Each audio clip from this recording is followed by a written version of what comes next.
We'll just go.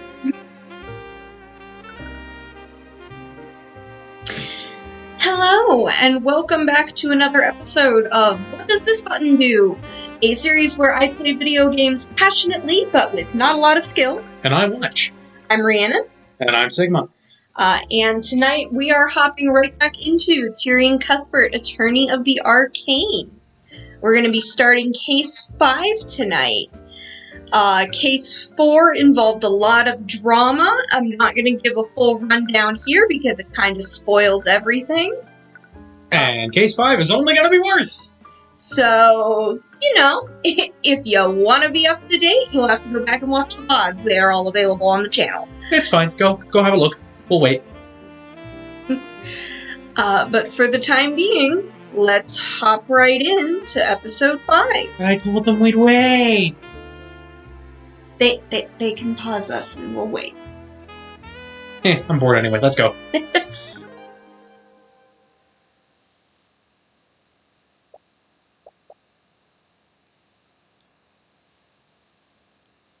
I've killed people. They were usually criminals or bandits, but it still frightened me how unaffected I was by their deaths. It always came so easily to me. I was good at it. A little too good. People told me that taking the lives of others would be hard. But I never felt that uneasiness. Not even once. It made me think that I was some kind of unfeeling monster. And maybe I am. But the time I spent with you filled me with more happiness than I could have ever dreamed of. Instead of taking lives, I could save them alongside you. It felt good to protect you. I felt needed when I knew you were relying on me.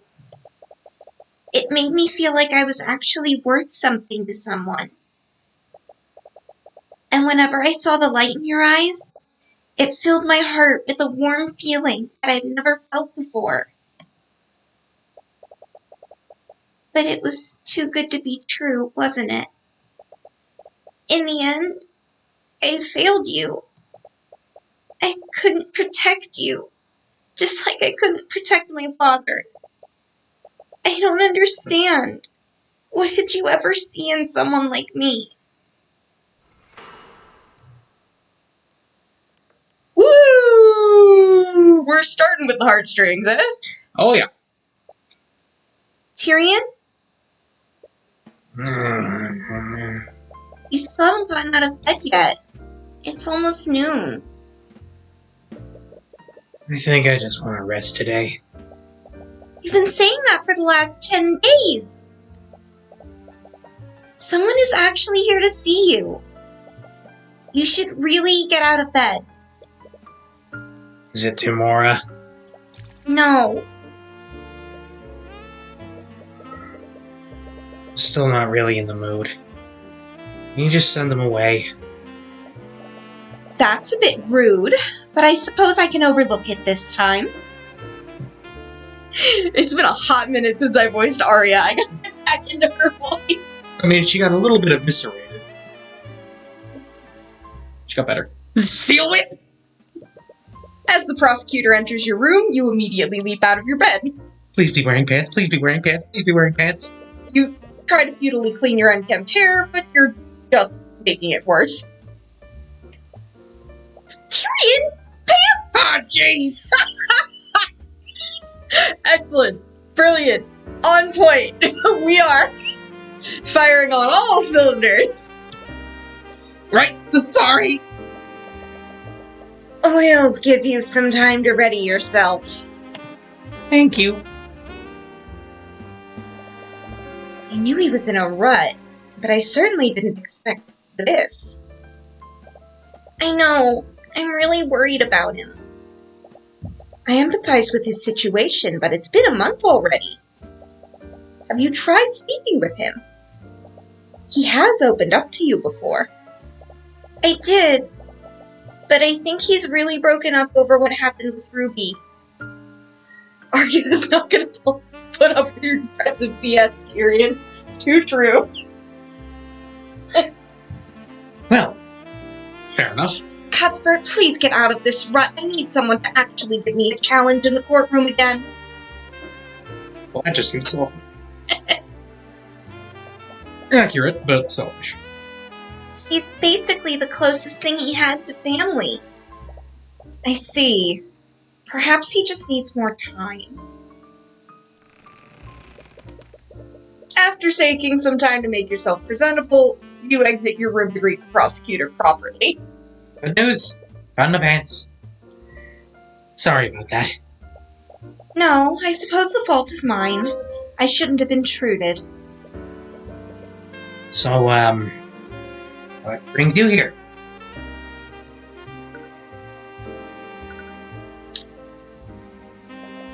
Are you doing well, Mr. Cuthbert? You seem... I'm fine. Of course. I just couldn't help but notice your absence. You haven't taken any other clients since Beatrice's trial. I'm gonna be honest. I'm not even sure if I want to be a defense attorney anymore. What? I've spent my whole life training to be one. But I was only doing it because someone else told me to. Did you not enjoy it? You are very skilled at it. I don't know. I've been trying to take some time to think about everything. But you still haven't found any answers. Have you considered becoming a prosecutor? Your time as my stand-in made it clear that you have the ability to. A prosecutor? You would have never even considered that a year ago. But you understand now.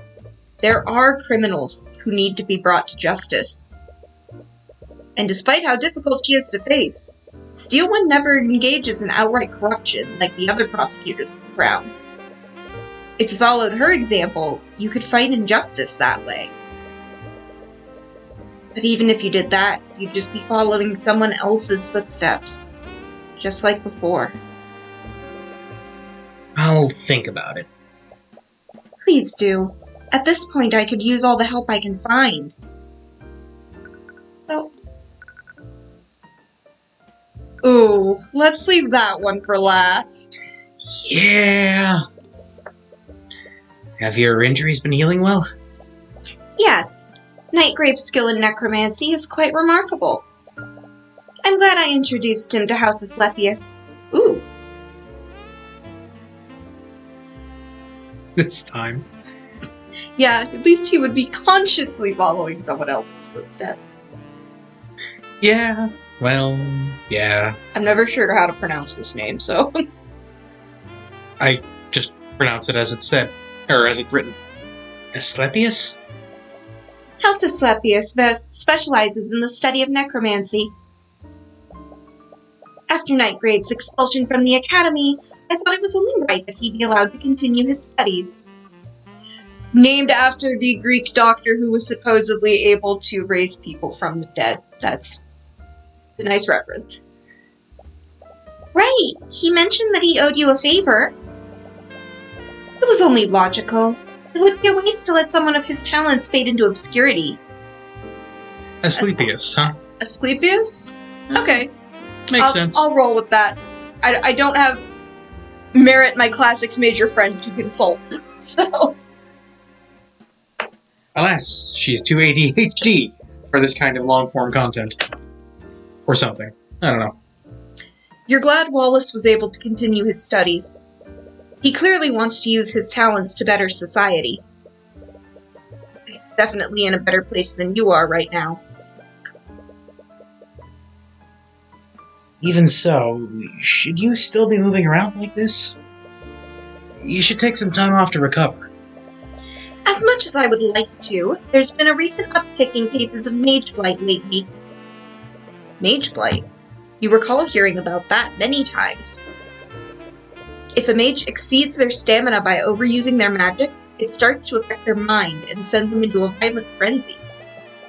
To make matters worse, the nobility has been trying to suppress information about these incidents. Right. It's not a good look whenever a mage goes on a murderous rampage.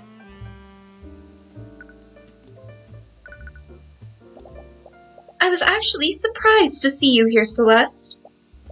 Well, I can't just leave him alone anymore. He ticked off a criminal overlord. They're definitely going to send someone after him.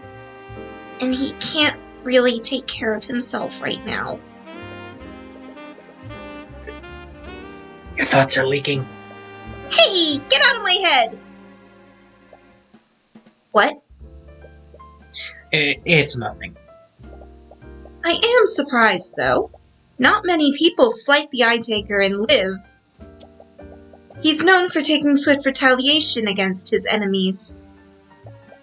We're hoping he's laying low after his plan with Beatrice fell through. That's right, they don't know he got super murdered. Yeah, I mean, it was really more of a lynching, wasn't it? That does match with the reports I've read. Supposedly, he's been absent from many of his enterprises. Either way, you're not looking forward to dealing with him. It's bad enough that you're already on the nobility's bad side. I mean, look on the bright side. If you're on his bad side, he can't see you. Ha ha ha! Ha ha! Eye patch joke. By the way, Tyrion, Ruby sent another letter. Do you want to... Put it with the rest. Right. Have you spoken to her since the trial? I see. That does explain her recent mood. Right! You two probably see each other a lot. I've prosecuted a few of her clients recently, but it's clear she's not nearly as threatening as before. Could we talk about something else? Of course. My apologies. Oh, the tea's ready! Oh, thank you. Some tea sounds lovely right now. Right. I was totally making it for you guys. And it's totally not lotus flavored. She walks to the cabinet in your kitchen, and she takes out 2 more teacups. You guys better enjoy this. These are my last bags of... Whoa! As she walks over to you, she slips on a scroll case that you left on the floor. She regains her balance, but the teacup slipped out of her hands. The boiling liquid is airborne and is heading right toward your face. Not the face! Theakla! Celeste reacts immediately and points her index finger at the tea. Her magic takes hold, and the tea freezes just inches from your face. Oh, not the face. Hey. She breathes a sigh of relief, and she brings the tea back into their cups. You really need to clean this place. I'm your bodyguard, not your maid. That's right, Celeste. Advocate for yourself. Celeste in a maid outfit, though. No. Focus. Thoughts for later.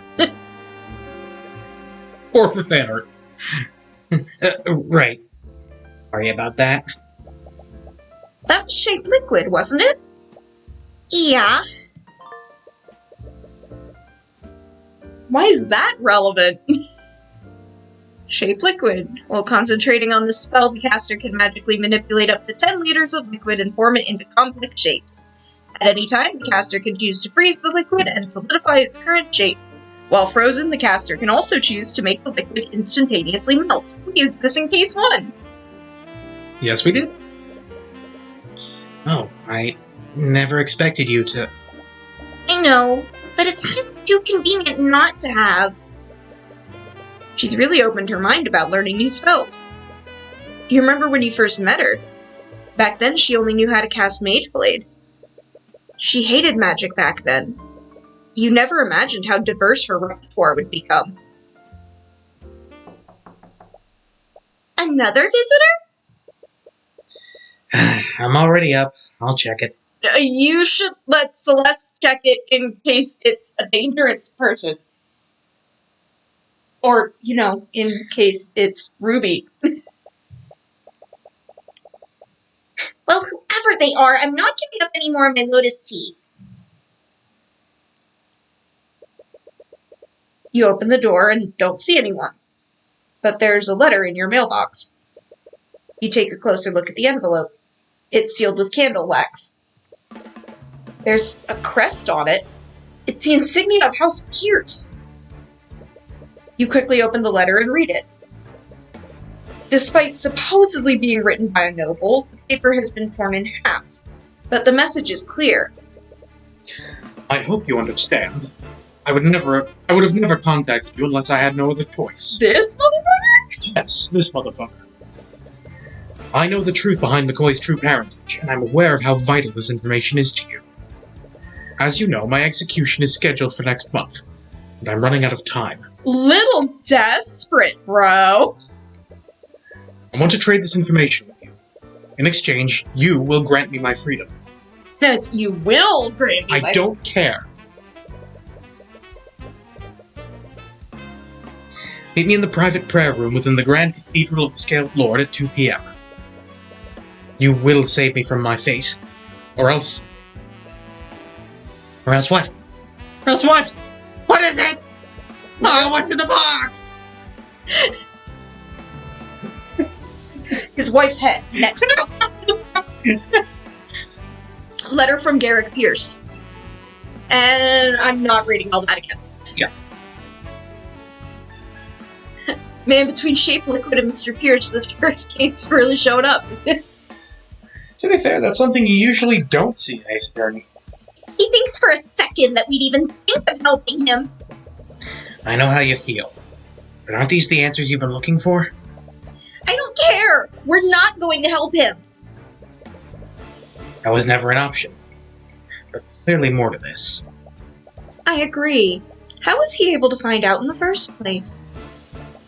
The truth is, Celeste, I've also been looking into your parentage. What? Why didn't you say anything? I'm sorry, but I didn't want to raise your hopes. And I was apparently right to do so. I couldn't find any information regarding your birth. So if you couldn't find anything, how was Pierce able to? House Pierce is low on the political hierarchy. He doesn't have access to the resources I do. He does own the land the McCoy Tavern is on. But frankly, this whole situation is quite suspect. Because I haven't found anything yet, obviously. Because I ain't found shit. Why would he ask for my help? I was the one who indicted him in the first place. Even if I did agree to help him, it would be nearly impossible for me to get him an acquittal. He must be desperate. His execution is scheduled for next month, after all. It's possible that he reached out to Tymora as well. Still, I can't believe he'd set up a meeting at the Grand Cathedral today of all days. Why? What's happening there? I'm sorry, but it's not my place to tell you. Arya, can I talk with Tyrion alone for a minute? Of course, I'm sure you have much to discuss. I actually also have business at the cathedral today. I use that opportunity. I'll be taking my leave. What's happening at the cathedral? Things. Well, I mean, what usually happens at cathedrals? Let's be honest. Church service? Other than a church service. A coronation? Did the king die? It's amazing. A wedding? Just keep going. An exorcism? No, that's not what I meant to keep going. The exorcism is later. Okay. I'm sorry. I'm sure this is just bringing up bad memories for you. Marriage. Marriage. Marriage is the thing that brings us all together today. We are totally watching that movie again tomorrow. We should meet with him. What? We're not going to help him, obviously. But I had an idea. He's probably really scared of his execution, right? And he's desperate enough to ask you for help. I suppose that's true. So, think about how stressed he would be if you showed up and refused to help him.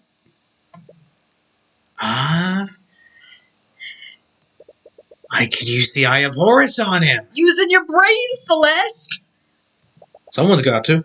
We can get the info we need without having to give him anything. But are you really okay with this? You'll have to see him again. Yeah, I'll manage. And it'll be worth it if we can finally get the answers I'm looking for. I've already gotten her hopes up, but there's no guarantee that he actually knows the truth. He could just be bluffing to get you to help him. But if he does know, you can't just ignore this. She's known about this power for a month, and she's already scheming on about how to best use it. Should have told her earlier. That's our Celeste. You need to verify his claims yourself.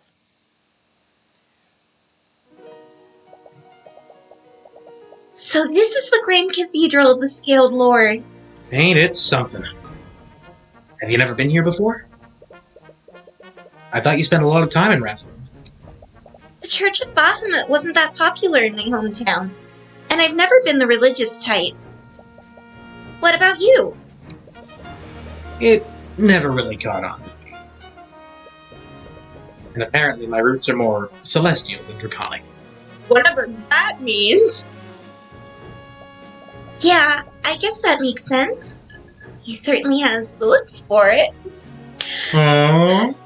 She says that, but I was actually thinking last week about the blonde hair and golden eyes, and I was thinking, as this universe's D&D inspired Aasimar. Oh yeah. Because that's exactly what I did for my Aasimar cleric Emerald in D&D. Also pretty standard for It's pretty standard for Aasimar to have, at the very least, golden eyes. So, yeah. Your thoughts are leaking again. Can you stop? I can't exactly turn it off, you know. Do those mental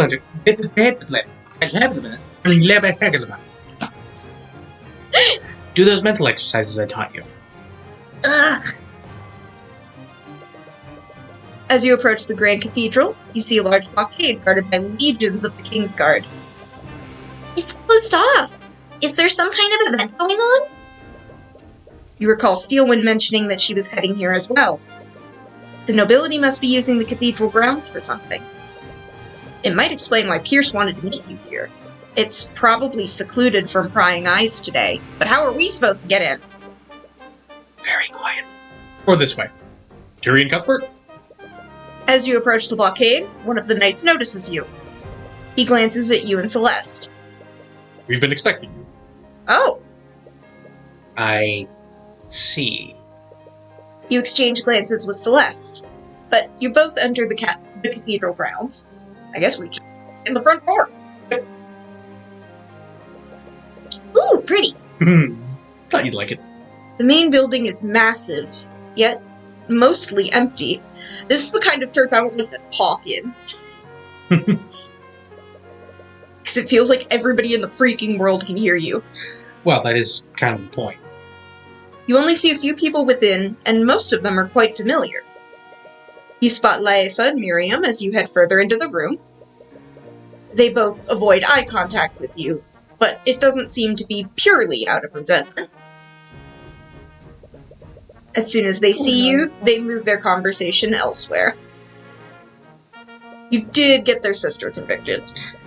And, you know, soul, hell, not a great thing. It's clear they still have mixed feelings about how you convicted their sister. In another corner of the room, you spot Lloyd von Sanctus speaking with another individual. She seems to be someone of equal social standing. Girl, who are you? Well, there are 4 pillar families. Yeah. You feel like you've seen her somewhere before, but you can't quite remember where. Oh, what voice am I going to give you? As soon as you enter the room, Von Sanctus flashes a quick look of disdain at you.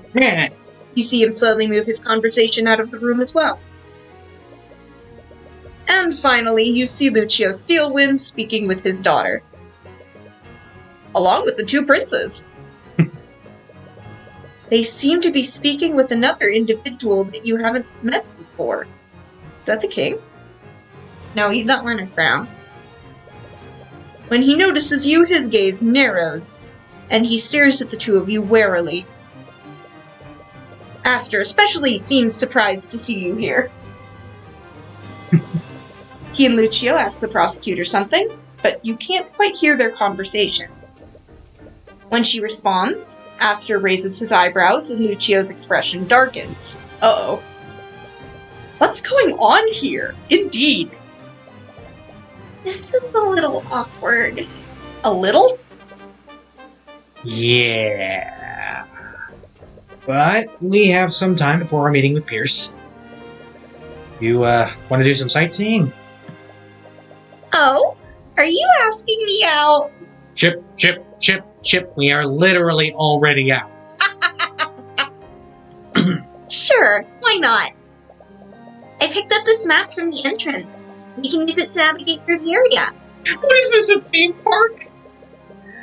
Map of the Grand Cathedral has been added to your notes. I'm also a little interested in what all these nobles are doing here. Like a little cartoon drawing of the Pope in the corner. It is strange. Perhaps someone can tell you more.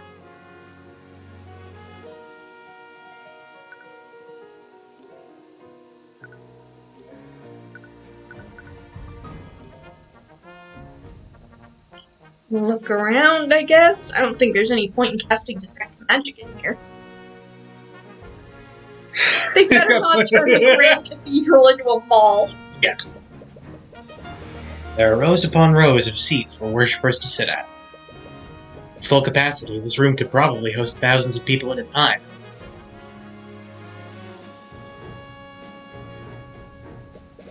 It's a stained glass window.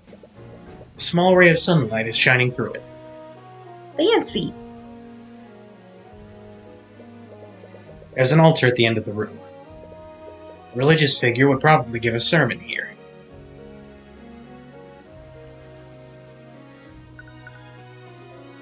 Okay.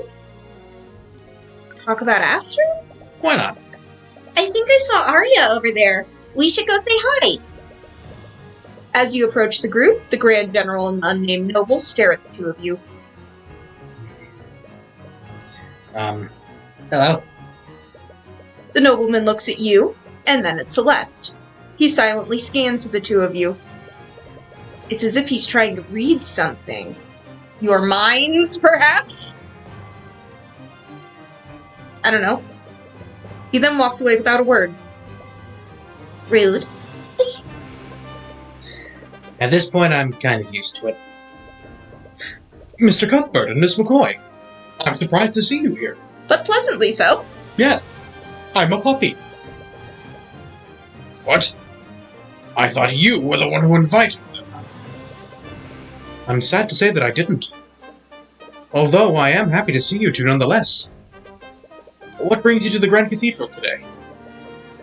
We were actually invited by another noble. We have a meeting with him. What? None of the people here are allowed to invite guests. Why didn't the guards stop you? Oh, they said they were expecting us. What?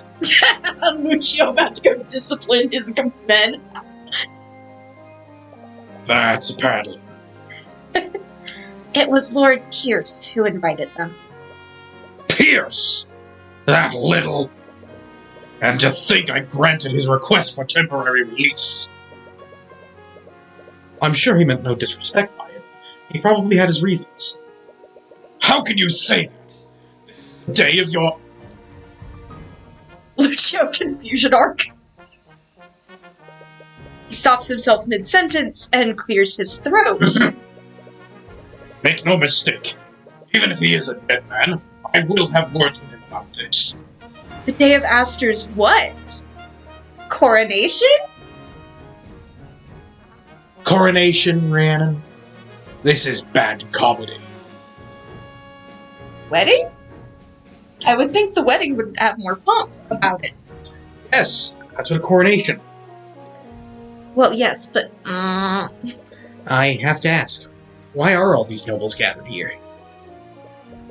You've taken over the entire Grand Cathedral. As you ask that question, everyone seems to tense up. The prosecutor awkwardly looks at the two princes. Prince Alaric avoids eye contact with everyone and just stares at the ground. I'm sorry, but I'm not at liberty to tell you that. It's a matter of public safety. I see. It's a little strange. You can read the room. Prying isn't the best thing to do right now.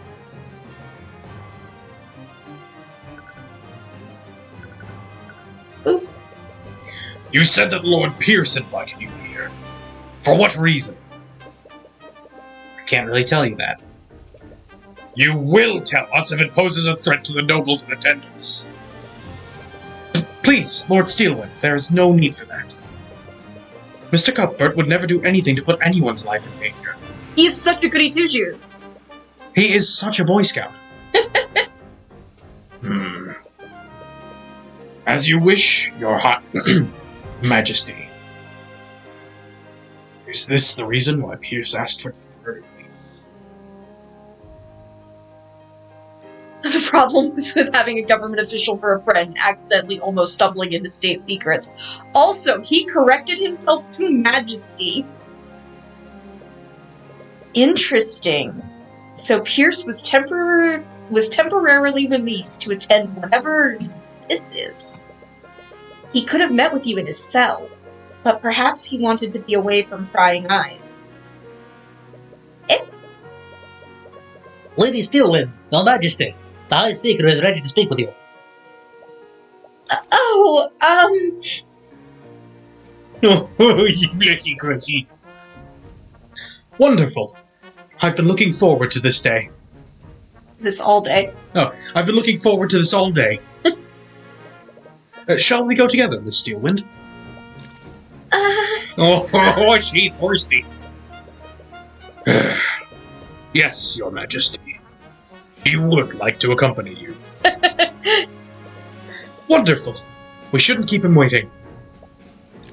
Okay. Girl! Scale Lord, how does she plan to marry him if she can't even speak properly in his presence?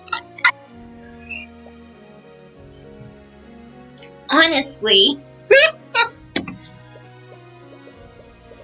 I also have something important to do. Good day to you, commoners. He's going towards the washrooms. Royal inspections. I will be taking my leave as well, but make no mistake. My men will be keeping an eye on you too. Understood. Everyone has left the room now. Perhaps you should move somewhere else. Yes. To the common room, Yes. which is very pretty. And very white. Oh wow, it did not used to look like this. Oh, they changed it. Yes. Oh, what are you doing here? Did you follow us? Yeah. Not intentionally. Trust me, you're the last person we wanted to see today. Yeah. Oh. A little bit hippy-dippy. Hush now, Von Sanctus. Hello. If they're here by chance, it is because the cosmic balance wills it so. Oh, not this again. Sorry, I don't think we've met. I am Coraline Sybil, Lady of the House of Sybil.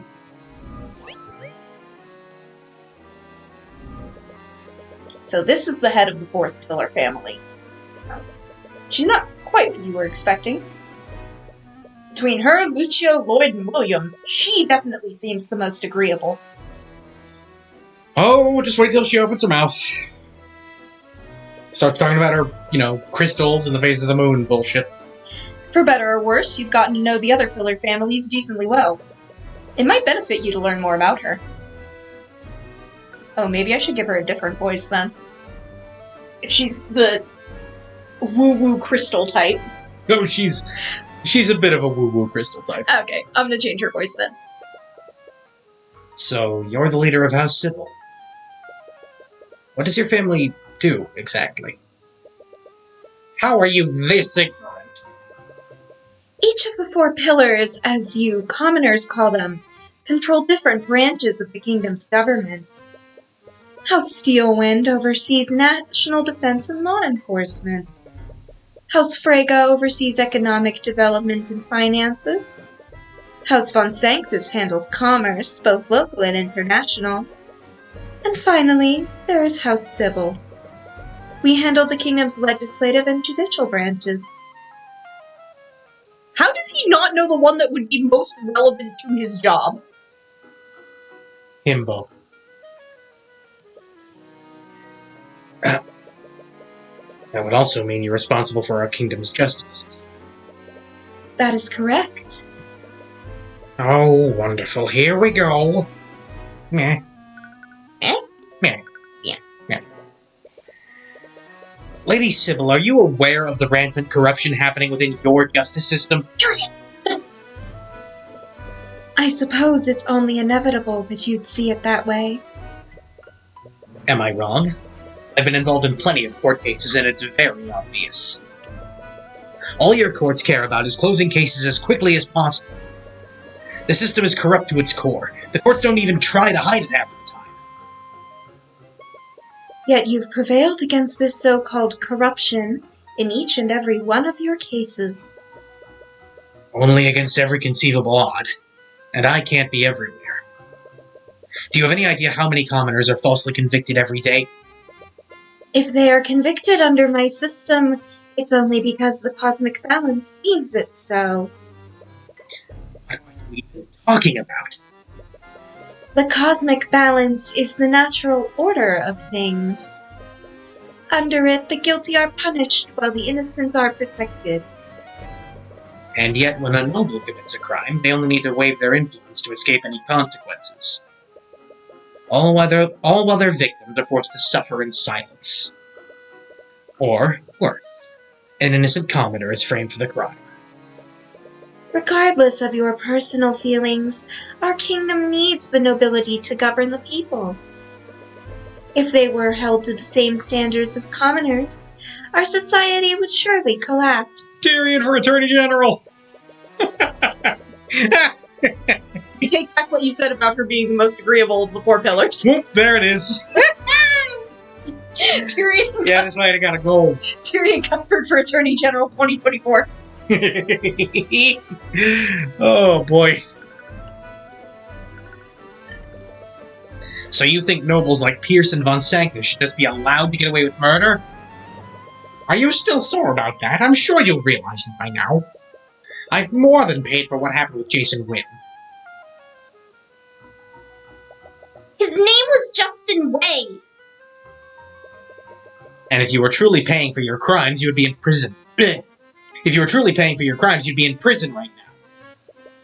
Von Sanctus made a mistake, but removing him from his position would only create more suffering. Our government is barely recovering from the death of William Freyga. Wyvern can't suffer the loss of another house leader this close to that. The way I see it, I think you nobles overstate your importance in our lives. We'd probably be fine without you. And I suppose you commoners are capable of coordinating macroeconomic initiatives. As soon as I figure out what those are. Bruh. Dracogen. Oh, and I suppose you're also capable of engaging in diplomacy with the other nations, man. Well, considering this nation is isolationist, we couldn't do any worse. Face it, as much as you are loath to admit it, ours is a symbiotic relationship, man. More like a parasitic relationship. Good girl. Tyrion has taught you well. So what? The common folk should just continue to suffer for the good of our nation? Lady Sybil, the people of the kingdom you claim to be protecting are suffering because of your inaction. My inaction? You place the blame on me. But what have you done?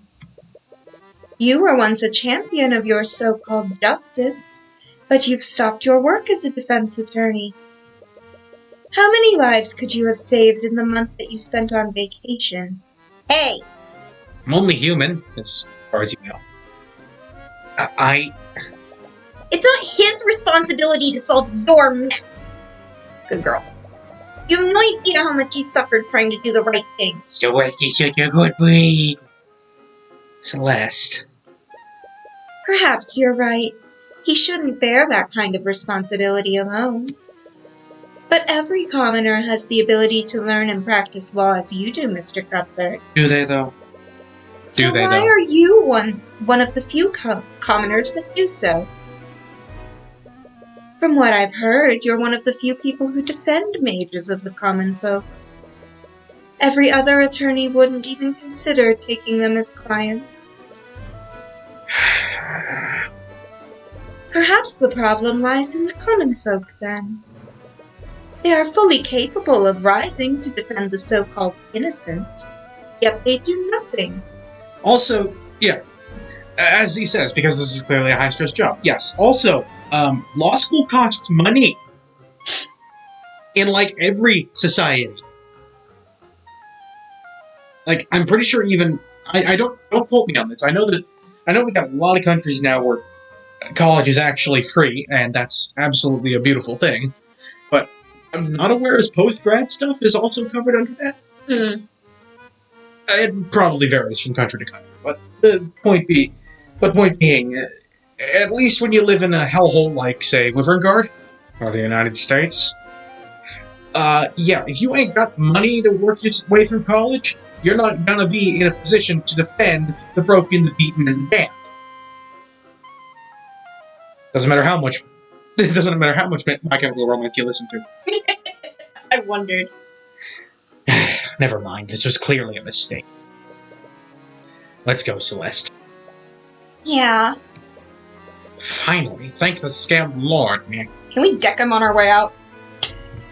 It's fine. Okay. Yeah. I guess I should have expected that. But I never expected someone with so much power to be so out of touch with reality. Oh, buddy. Oh, buddy. Oh, my sweet summer child. They're all like that. Come on, let's go somewhere else.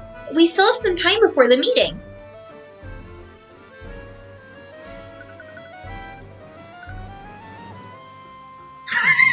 Why is it wearing a party hat? Why is the Pegasus statue wearing a party hat? For fun! Also because they couldn't find a traffic cone. You find yourself in the Grand Cathedral's garden and stumble upon a strange statue. Wow, that's a little out of place. What even is it? If my memory is correct, it's a Pegasus. Hello, friends. Hi, Tracker! Who's a good boy? Oh, he's a good boy. As you inspect the contemporary piece of artwork, you're startled by a familiar voice. And it looks like she's not alone either. Oh boy. I have voice. Along with Eris, she seems to be accompanied by both of her sisters. Oh, I'm gonna have so much voicing to do. Beatrice, aren't you supposed to be... Dead? Sorry. I wasn't trying to say... No, it's perfectly understandable. You of all people know what was on my blood contract. But it appears the Lady of Discord isn't going to kill me just yet. It didn't change that time. It did. It did? It did. It was an uncharacteristically subtle change, but it was a change. Do you really have to do that? What? Never mind. You Z saw not it. kill. Okay. Thank you, Z. I missed that somehow, even though I was staring directly at the text. Right. It's a little awkward speaking to the Frege sisters after everything that's happened. Yes, Z, she can't see it. But she can, but she can... I think she can tell when Eris makes things go wonky around her. Yes. It's a bit of a rare case, but not entirely unheard of for people in her situation. I was gonna say, and Beatrice is already familiar with certain aspects of how demons work. Indeed. But they don't seem hostile, and all things considered, you prefer their company over Sybil's. Although, you're still not sure how you feel about speaking with a murderer, especially one that you indicted. It was an asshole. It's fine. But Beatrice clearly knows more about demons and their kind than you do. Willing to give her more of a break than most folks. You wonder if she knows anything about the Heavensborn. Yeah, do you have dirt? So, you seem to be doing well? All things considered. Tyrion, could you make this any more awkward? Probably. Should I? You mean how a demon now has ownership of my soul? Yeah. That. How can you be so calm about this? I must agree with Miriam. It's a little unnerving how nonchalantly you're treating this. I suppose it's the knowledge that everything is out of my hands now. There's something peaceful about it. That's certainly a positive way to look at it. You know, my offer still stands. I can try to help you. At the risk of your own life? Which part of the contract would you dispute in any event? You recall reading her blood contract in the courtroom that day. There was very little room for interpretation. It was airtight. The demon I signed that contract with was very meticulous about the details. I've spent the last 5 years looking for any possible loopholes. But I didn't find anything substantial that I could use. I don't even think disputing it is possible. I'm sorry. Don't be. You defeated me. I won't suffer your pity.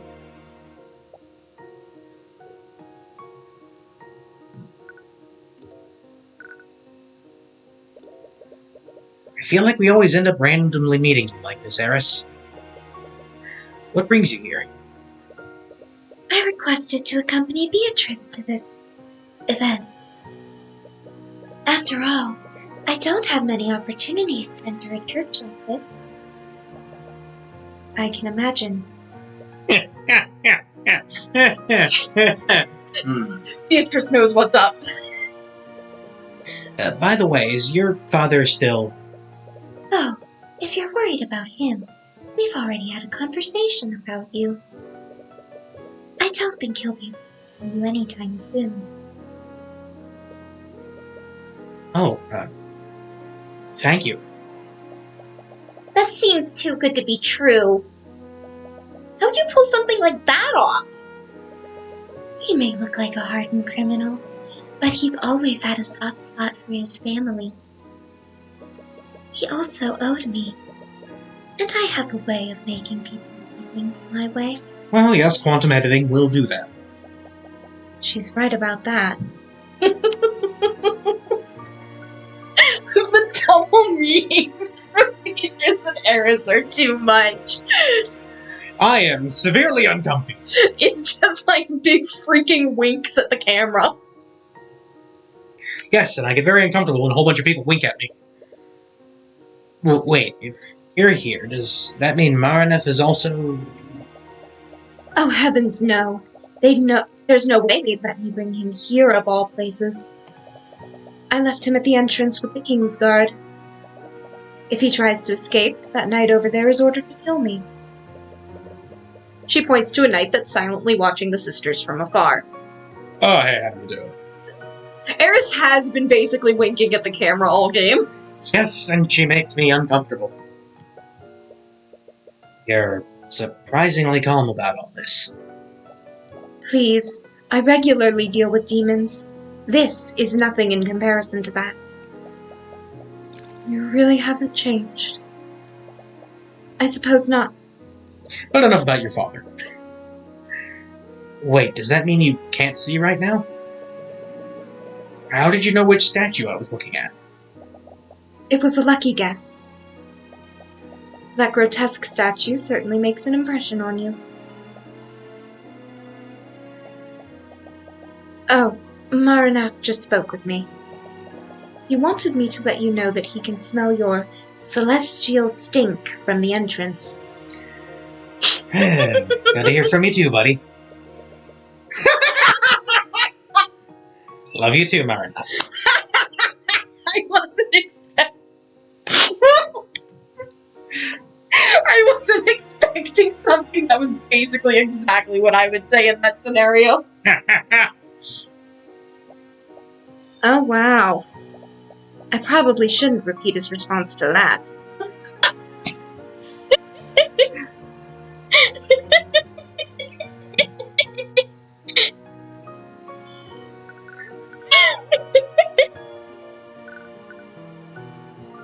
Give me the tea. Give me the tea. By the way, you seem to know a lot more about these things than I do. What exactly is a Heavensborn? What? Did you seriously not know? But you know how to issue a divine edict. That's a very advanced technique. It sort of came to me in the moment. What? At any rate, I'm quite surprised you don't know about your lineage. Well, perhaps my mother knew, but I lost her when I was really young. I see. You have my condolences. But to answer your question, a Heavensborn is a human whose bloodline has been touched by the gods. Gods? You mean like the Scaled Lord? No, I'm speaking of the actual gods. Beatrice, you can't say that here! Blasphemy! Oh, come off it. What's the church going to do? Arrest me? I kinda like Beatrice. At any rate, your blood has been touched by the celestials of the upper planes. Much like my soul is bound to the abyssal hells, your soul is consecrated and tied to the heavens. The heaven? Is that why you're able to use the Eye of Horus? Is it some kind of angelic power? I brought a demon here. How much more blasphemous can I be? And the answer is none. None more blasphemous. Make no mistake, though. If you find yourself under the wrong circumstances, even you can be sent to hell. Duly noted. Yes. The Church of Bahamut is prominent in Wyvern, but this is the first time I've heard of the Celestial Gods.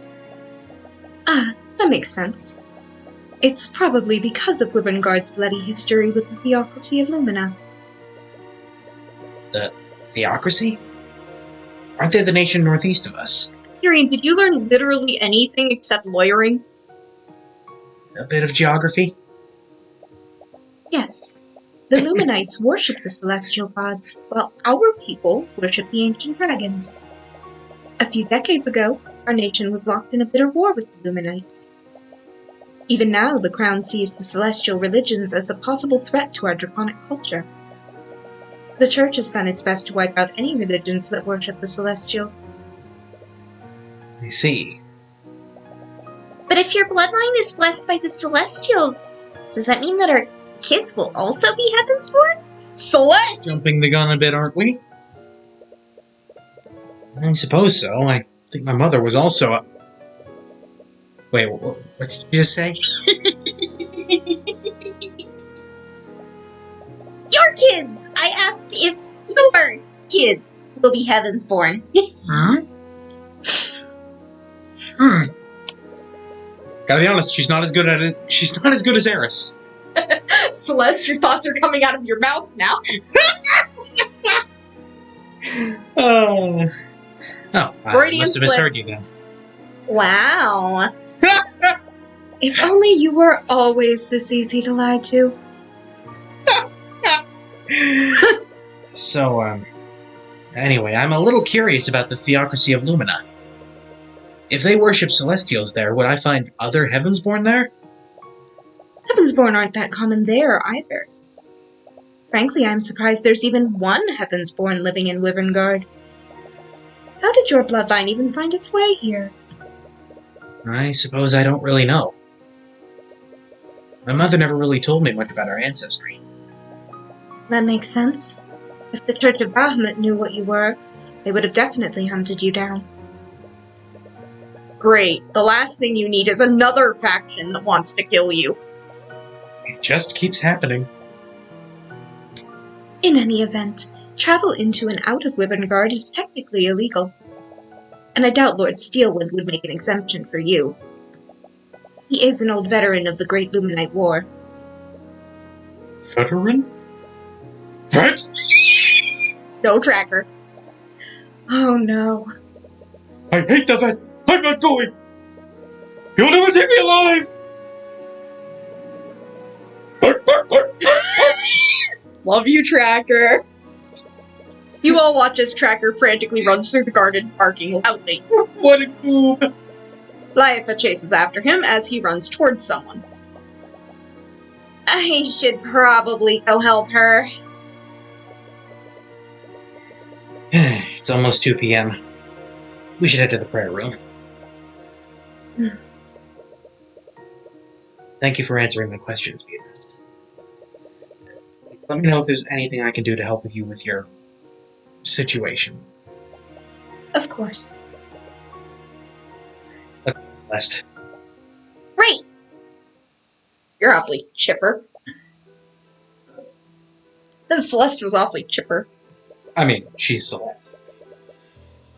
Try not to look so down. It's almost time for the main events. Why did you bring me here? Oh, who knows? Whatever you're planning to make me do. Please. Please don't make me harm my sisters. You're in no position to make demands. You'll just have to see for yourself. Stay safe, Mr. Cuthbert.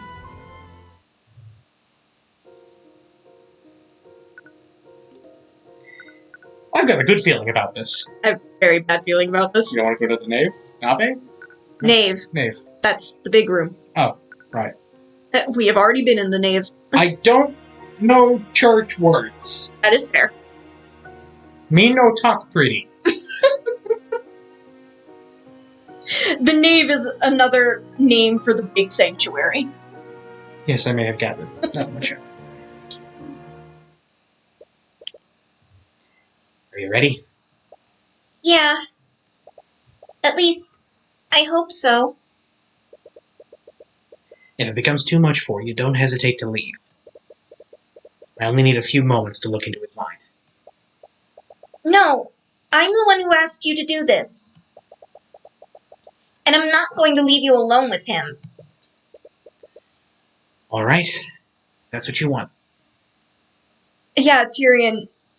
She remembers what happened the last time someone was left alone with him. Oof. Tyrion?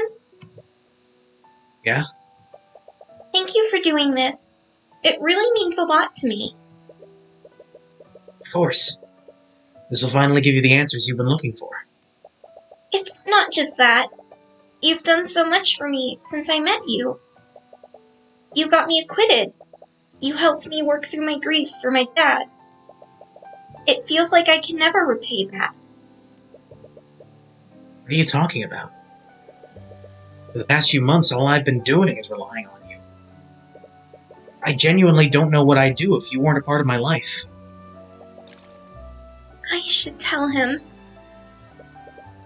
Tell me what? Ah! Get out of my head! You're really bad at guarding your mind. You know you can tell me anything, right?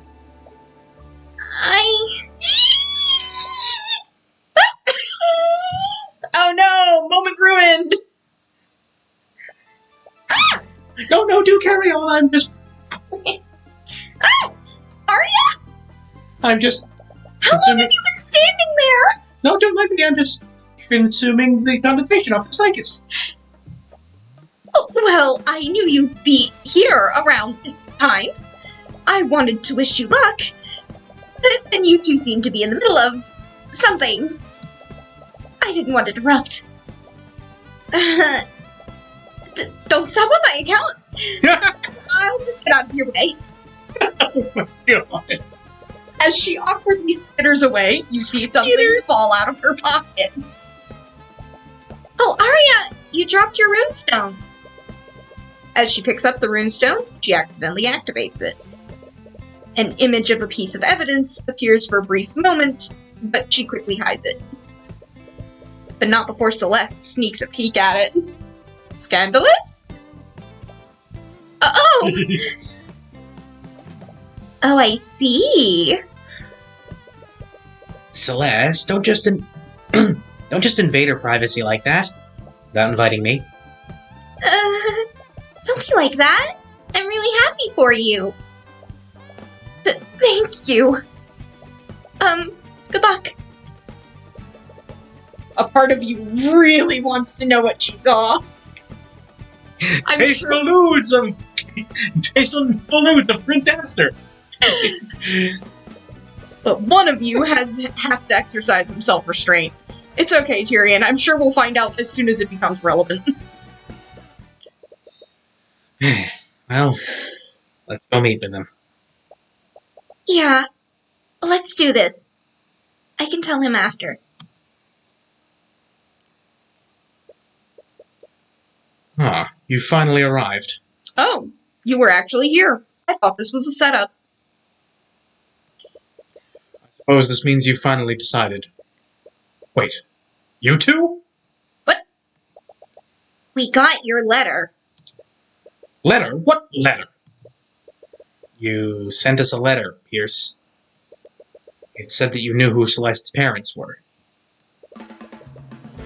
I did send that letter, but not to you two. What? I don't like this. And so the final act begins. I've been waiting for this. What the hell are you doing? Have you gone mad? No. What are you doing? Stop! Lady Steelwind? What are you? Is this also the will of the cosmic balance? Come on! Just tell us the truth, Pierce! You are the last person I would give this information to! He's getting more and more stressed. Just a little more and you'll... As you interrogate him, you suddenly hear a loud crash outside the room. What was that? I'm going to take a look and see what's going on. What? Are you just going to leave us here? He's right. We don't know what's going on. We should stay together. Don't worry, there were 2 guards outside, and they're from the King's Guard. You'll be fine. That's not what I'm worried about. But I'll trust your judgment. What? What is happening? It's been almost 10 minutes since Celeste went to investigate the noise. Pierce seems extremely on edge. He's sitting at one of the tables and impatiently tapping its surface with his finger. So, you never intended to send that letter to me. Who did you send it to, then? Oh, as if I would ever tell you that! Luckily for you, he should have accumulated enough stress by now. Oh god dang it, we're gonna have to defend the prosecutor in the final case again, aren't we? Yeah, that's what I am suspecting. Hold on to that. I'm suspecting we're gonna be pulling an Ace Attorney case 4. Admittedly, sometimes the story beats in this game are a little too predictable. What? Why are you looking at me like that? Even if I wasn't the intended recipient, you said that you knew who Celeste's biological parents are. Who are they? Are you seriously focused on that now? It's far too important. It's my only bargaining chip. Answer the question, Pierce. What was that? Somnia. What? What is this? A blue luminous vapor enters the room. As soon as it makes contact with you, you suddenly feel extremely fatigued. Damn it! It's a sleep spell! Sleep. The caster conjures a magical mist in the direction that they stretch their palm. This magical mist will travel up to 30 feet before dissipating. Any creature who inhales the mist will fall into a magical slumber. An affected creature will be woken from their slumber if they are violently shaken or express any sort of pain. Experience any sort of pain.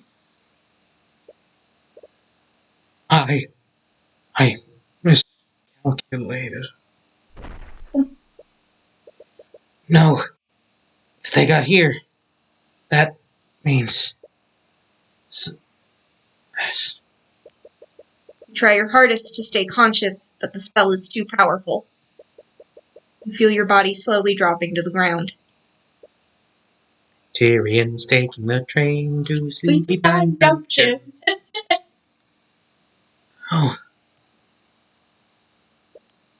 Beatrice. Beatrice's actions. You saw Beatrice Frege as you were losing consciousness. You only saw her for a brief moment, so it could have been an illusion. Regardless, that means that she somehow entered the prayer room at 2:30 p.m.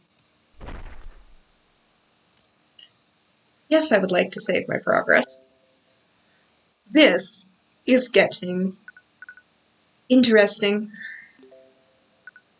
Yeah, I went from 0 to fucked pretty quick.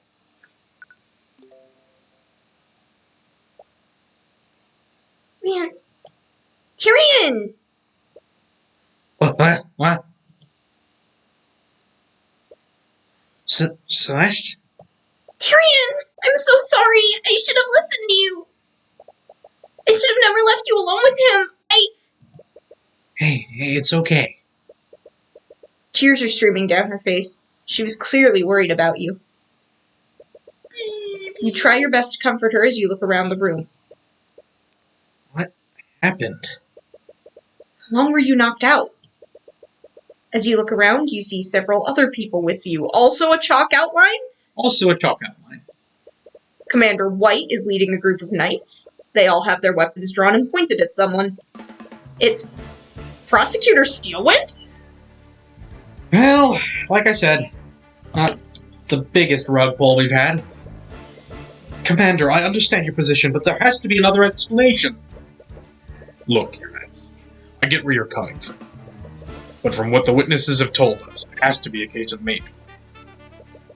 You look around the room and see a pool of blood at the end of one of the tables. Celeste? Where's Pierce? Tyrion! I don't know how to tell you this, kid, but Garrick Pierce. Oh no! How terrible!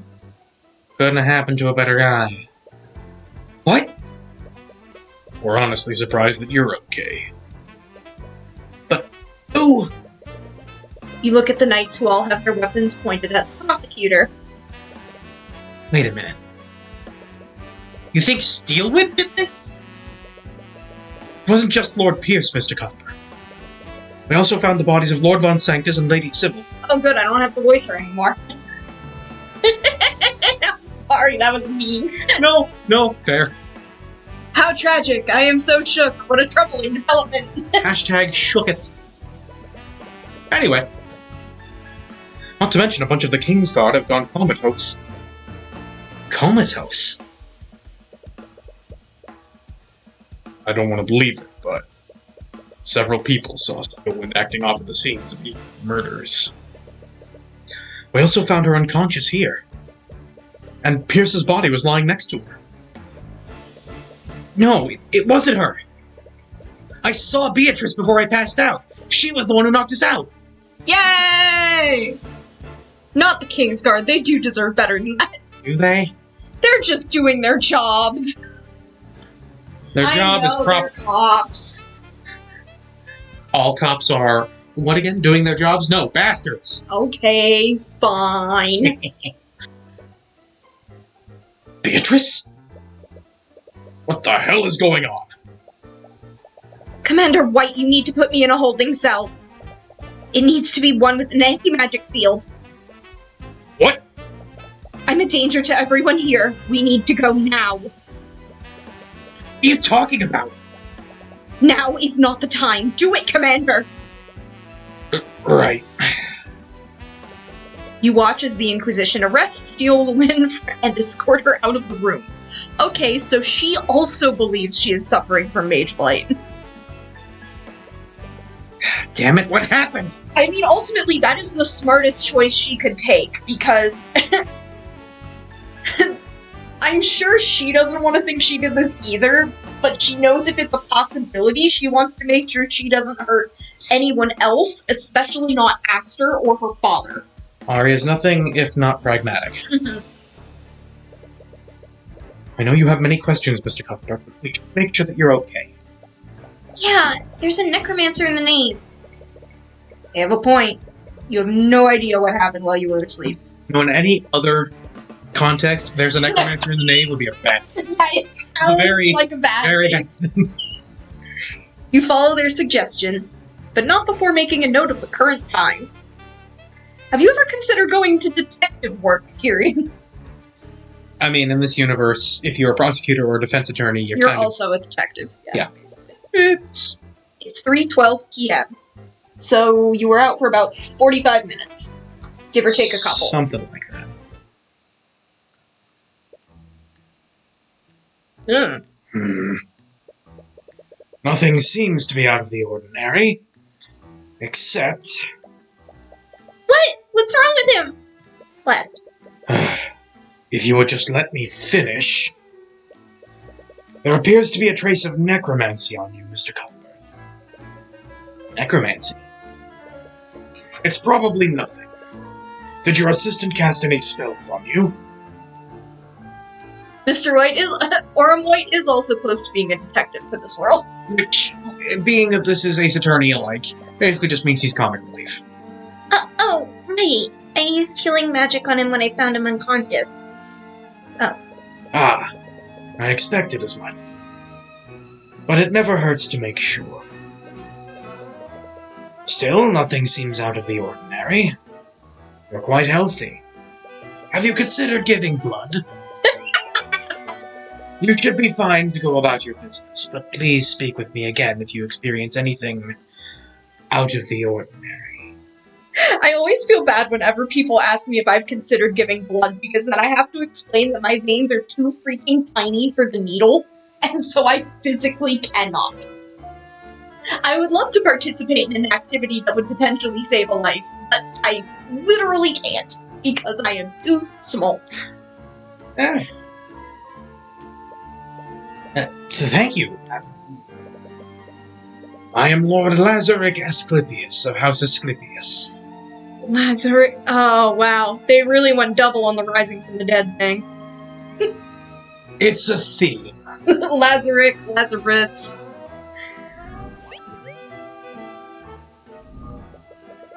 And there are no thanks needed. My apprentice apparently owes you a lot. Wallace? Apprentice? Wallace Nightgrave. I believe he was one of your clients a few months ago. Hi, Wallace. Attaboy. Alright. Steelwind did mention that she introduced you to. Speaking of Steelwind, I really find it hard to believe that she did this. Mr. Cuthbert, Mage Blight isn't exactly a benign condition. Well, yeah. When it takes hold of a mage, it doesn't matter what kind of person they are. Violent behavior is almost always a result of the delirium it puts them in. It's unfortunate. Mages have to be held responsible when things like this happen. Do they? Unless someone's framing her. Yeah, I don't know. Maybe I'm too nice, but Mage Blight feels like it would be a case of not guilty by reason of insanity. Temporary insanity, but If you live in a world that has an insanity clause. you are correct. Tyrion, I fought her. What? Do you remember back when we heard that weird sound? I went outside to see what was going on. I saw her outside, and the guards there were all unconscious.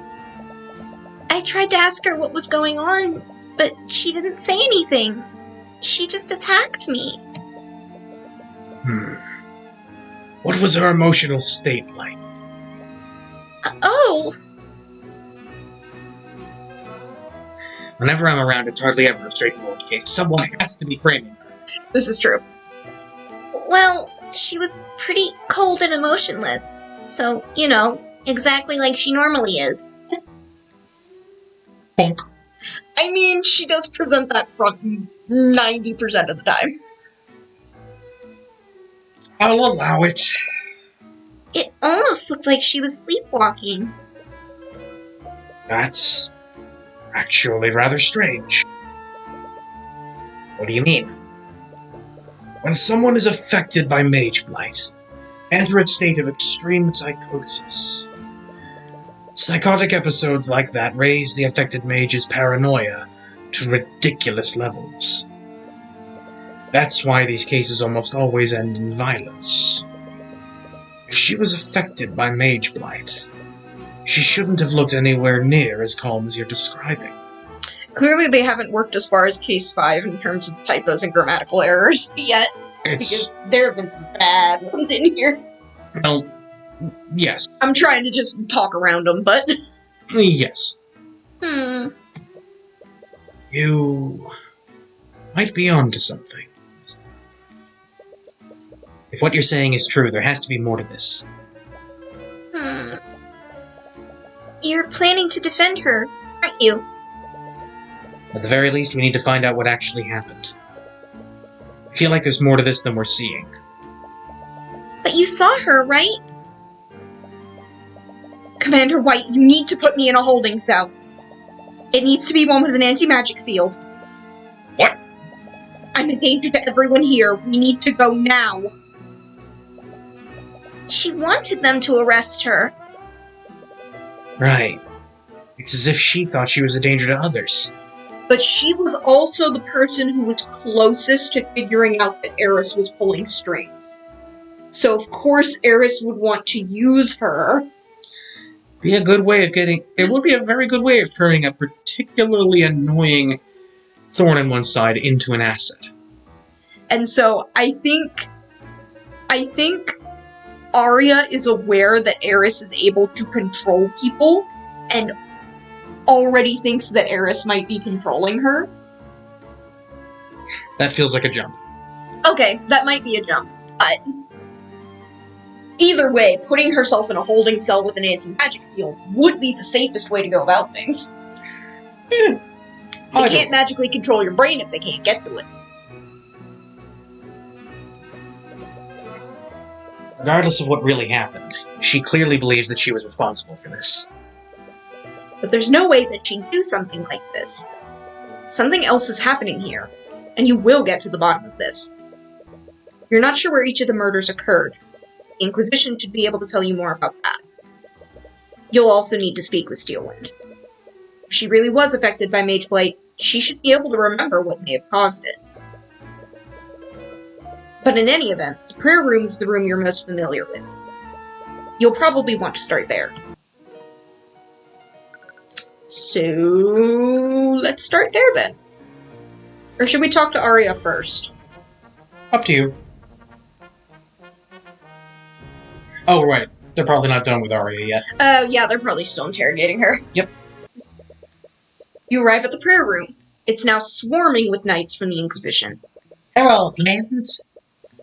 You find yourself staring at the chalk outline of where Pierce's body once was. You can't help but feel a little uneasy. You've been to plenty of crime scenes before, but even if you were unconscious, you were here when the murder happened. It's a little unnerving knowing how close you came to death. Are you okay? Yeah. But now's not the time for an existential crisis. Steelwind's future counts on you figuring out what happened. You still don't know what happened after you fell unconscious.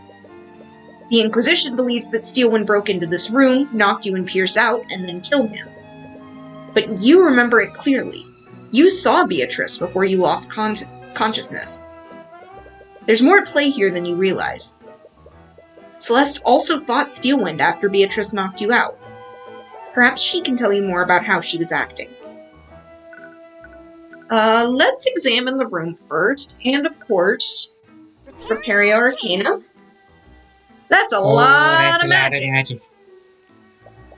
There are traces of conjuration magic all over the room. That must have been left by Beatrice's sleep spell. Oh, there's a trace of transmutation here. It's all over the area around his body. Interesting. The murderer wounded him using a transmutation spell? And the purple. There's a trace of necromancy on the ground here. It's probably from when I tried to heal you. Y'all. Well, that's good intel to have. Let's review what happened. Before Beatrice knocked me out, we heard a commotion outside and you went to investigate. Can you tell me more about your fight with Steelwind? What was she like? Well, she wasn't her usual self. It's like she was in some kind of daze. I noticed it even before she attacked me. Something was wrong with her. Yes, the good old turn person into corpse spell. See it all the time. I mean, there is a spell in D&D that does that.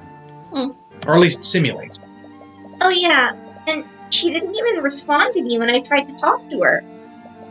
It's like she didn't even recognize me. But from what Lord Asclepius said, she would have been acting more erratically if she was affected by Mage Blight. It's possible that you fought someone disguised as her. I guess that's possible.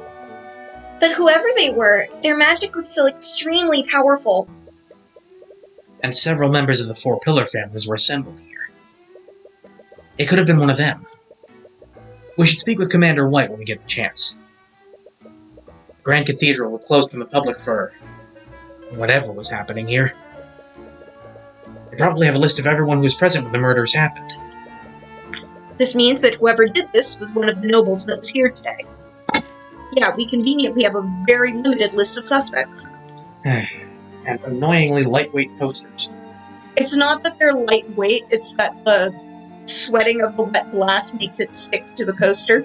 Yes, which is one which can be most easily remedied by using heavier posters. Okay, well, listen. At least in my experience. Listen, I got these for free, you can't complain too much. We got these for free.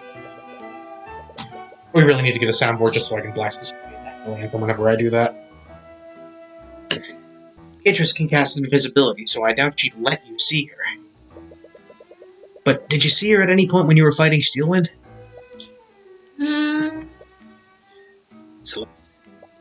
Sorry, I don't know. I was too focused on staying alive. I've actually been meaning to ask you about that.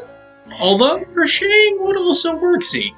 That would be lovely, Z, but we obviously won't make you do that. Absolutely. Like, if it's something you want to do, we will absolutely thank you for it, but I don't want to put you out or anything. Aren't you really strong? I've never even seen you break a sweat in a fight before. Well, she was really tough. It was terrifying, honestly. It was mainly her magic. I've never fought someone with spells that powerful before. She didn't hurt you, did she? No, but it got pretty close.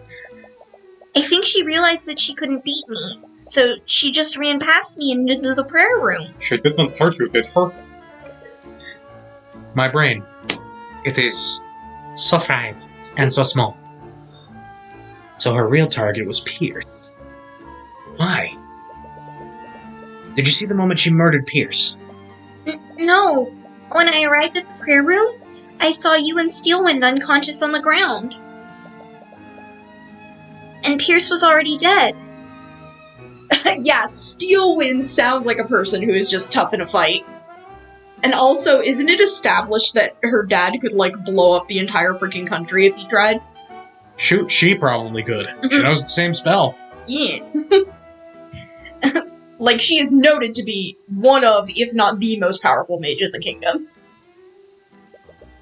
And I'm assuming you didn't see Beatrice anywhere. No, she wasn't there when I arrived. How did she leave the prayer room without Celeste noticing? Did she turn herself invisible? Okay, might have just been a city. Still, that is new levels of destruction. During the afternoon of the murder, Celeste McCoy heard a suspicious sound and investigated the hallway leading to the prayer room. There she saw Arya Steelwind fighting the guards there. Arya didn't respond to Celeste's questions and attacked her as well. There she saw Arya Steelwind fighting the guards there. The two fought to a standstill and Arya pushed past her. When Celeste arrived at the prayer room, she found Tyrion and Arya unconscious, and Pierce was already dead. She didn't see Beatrice Frege at any point during the altercation.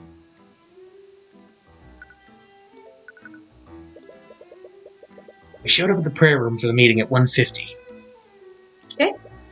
Then we interrogated Pierce for about half an hour. Then we heard that commotion outside, and you went to investigate it. Right. And I think Beatrice knocked me and Pierce out 10 minutes after that? How long did you fight Steelwind before she pushed past you? We definitely fought for a while. It must have been at least 20 minutes. After that, she gave up on fighting me and ran into the prayer room. Which means that Beatrice somehow got into the room during your fight. That discounts my theory of her disguising herself as Steelwind. You regained consciousness at 3:12 p.m. That means you were knocked out for more than 40 minutes. There are still a lot of unknowns about what happened. You'll need all the pieces if you want to put this puzzle together. Yes, Tyrion, that is typically how a puzzle works.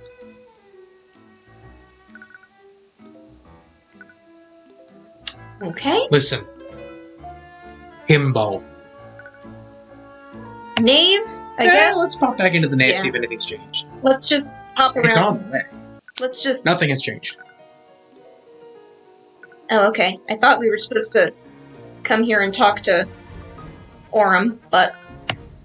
Let's go say hi to Arya, make sure she's okay. You arrive at the dungeon to speak with Steelwind. But you can't find her anywhere.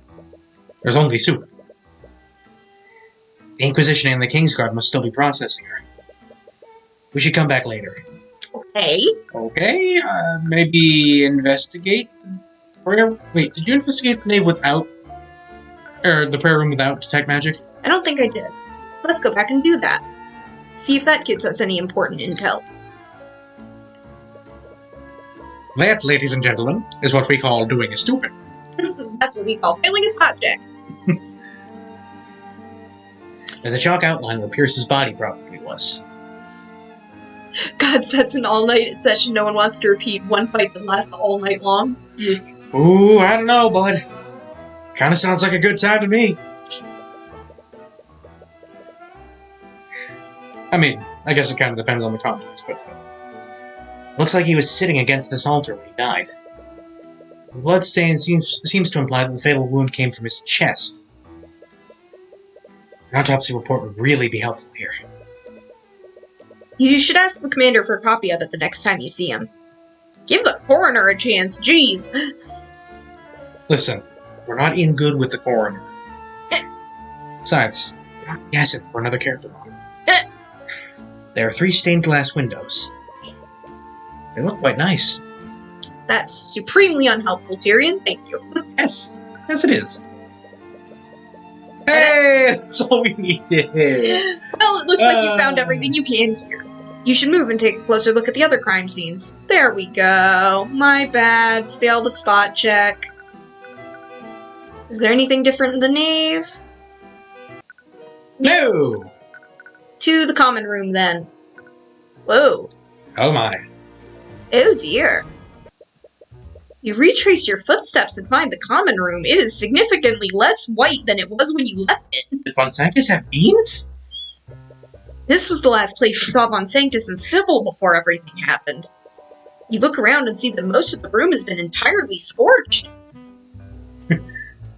It's quite the murder indeed. Yep. You can still smell the scent of burnt cloth and flesh in the air. Ugh. The worst barbecue. I mean, it is Von Sanctus. What happened here? Supposedly roasting human flesh smells like pork. I wouldn't know. That's just what I've heard from consuming way too much true crime content. Yeah, no, from what I've heard of my contacts in Carnival. Yeah, that's true. Was there some kind of fire? Some kind of... Yeah. We think the purple lit a fire using magic. As you enter the room, Commander White approaches you. He seems to be accompanied by the typical Legion of Knights. Commander White? Hey, kid. You investigating what happened too? Something like that. We just wanted to figure out what really happened. So, who's gonna be the prosecutor on this case?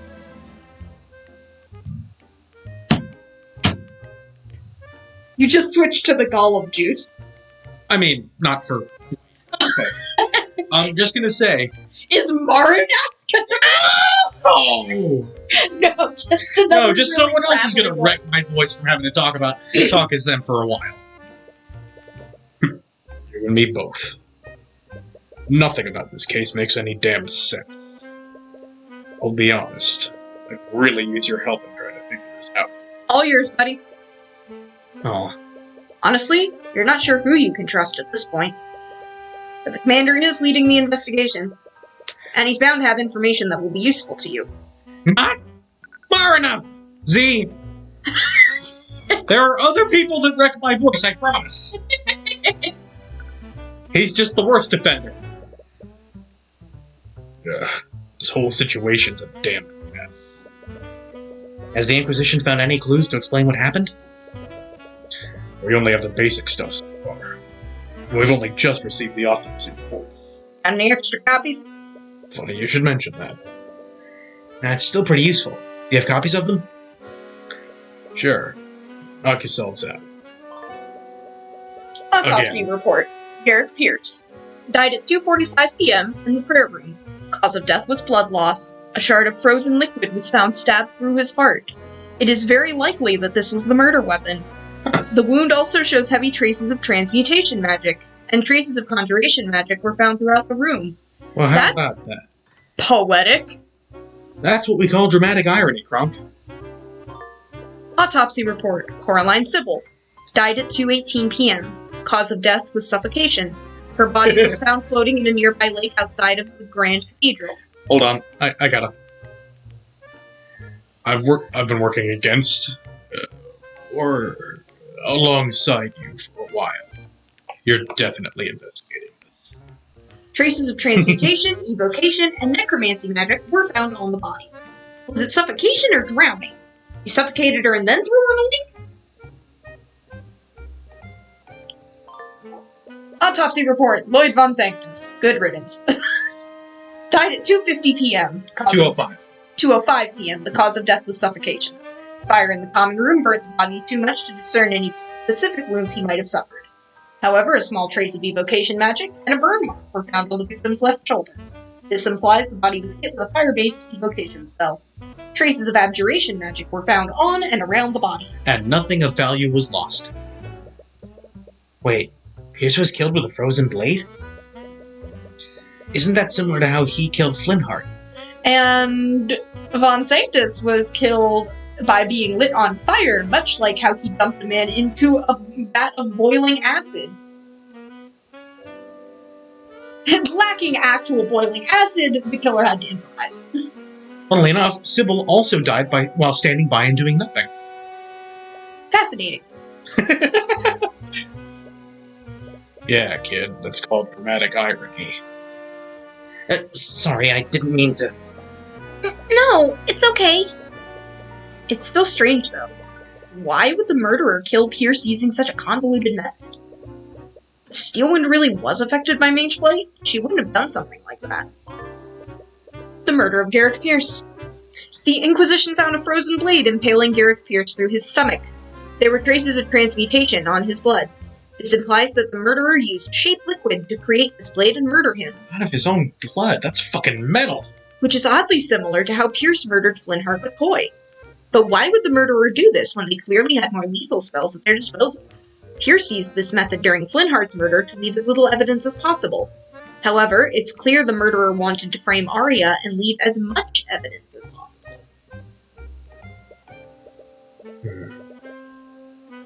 Times of death also seem to tell a story. If we look at the reports, the murderer must have killed Von Sanctus, then Sybil, and Pierce, in that order. Yeah, that's our working theory too. Congratulations, y'all know how clocks If we look work. at this map, we can see where the prayer room and the common room are. Boop. Boop. Lady Sybil's body was found in the lake west of here. But since the Grand Cathedral was built on a cliff, there isn't an easy way to get there in such a short amount of time. So that raises my next question. How did Sybil's body end up in the lake?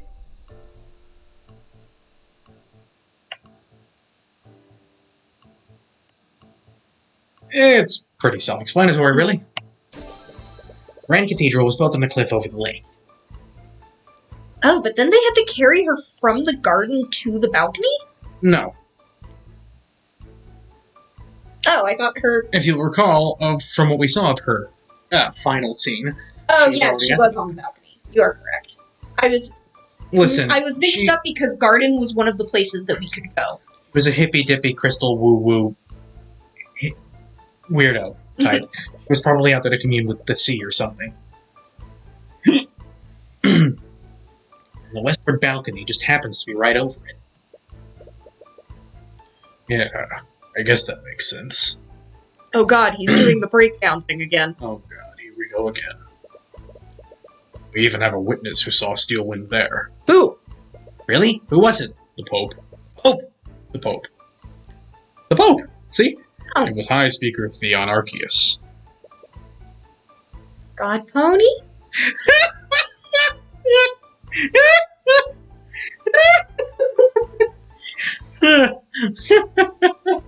Oh! I'll get my Master Ball ready. Get back, are you frickin' Divine Llama? High Speaker. He's the shot caller of the Church of Bottom. And he stands at the top of the religious hierarchy, from what I hear. Sorry, I couldn't hear a man whose last name was Arceus and not make a Pokemon joke. Praise be to the Almighty Llama. He spotted Steel Wind near the west balcony and noticed that she was acting suspiciously. He called out to her, but she ignored him. And so he did nothing. Well, he's the Pope. True. When does the Pope ever do anything? Sorry, Frankie. It's all my business. So she knew that he saw her, but she didn't attack him? Yeah, you really lucked out. But if she was having a psychotic episode, he would have noticed that. From what you said, all she did was ignore him. You're right.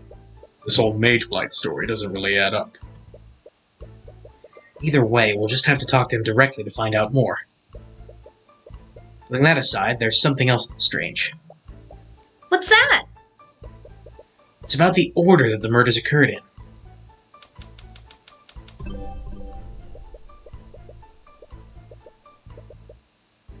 Murderer killed Von Sanctus, Sybil, and Pierce, in that order. This means that the murderer went to the common room, then the west balcony, and then finally the prayer room. But if we look at the map, the murderer's route seems a bit strange. Arceus could have killed Arceus easily. One of the few Pokemon that could. The murderer.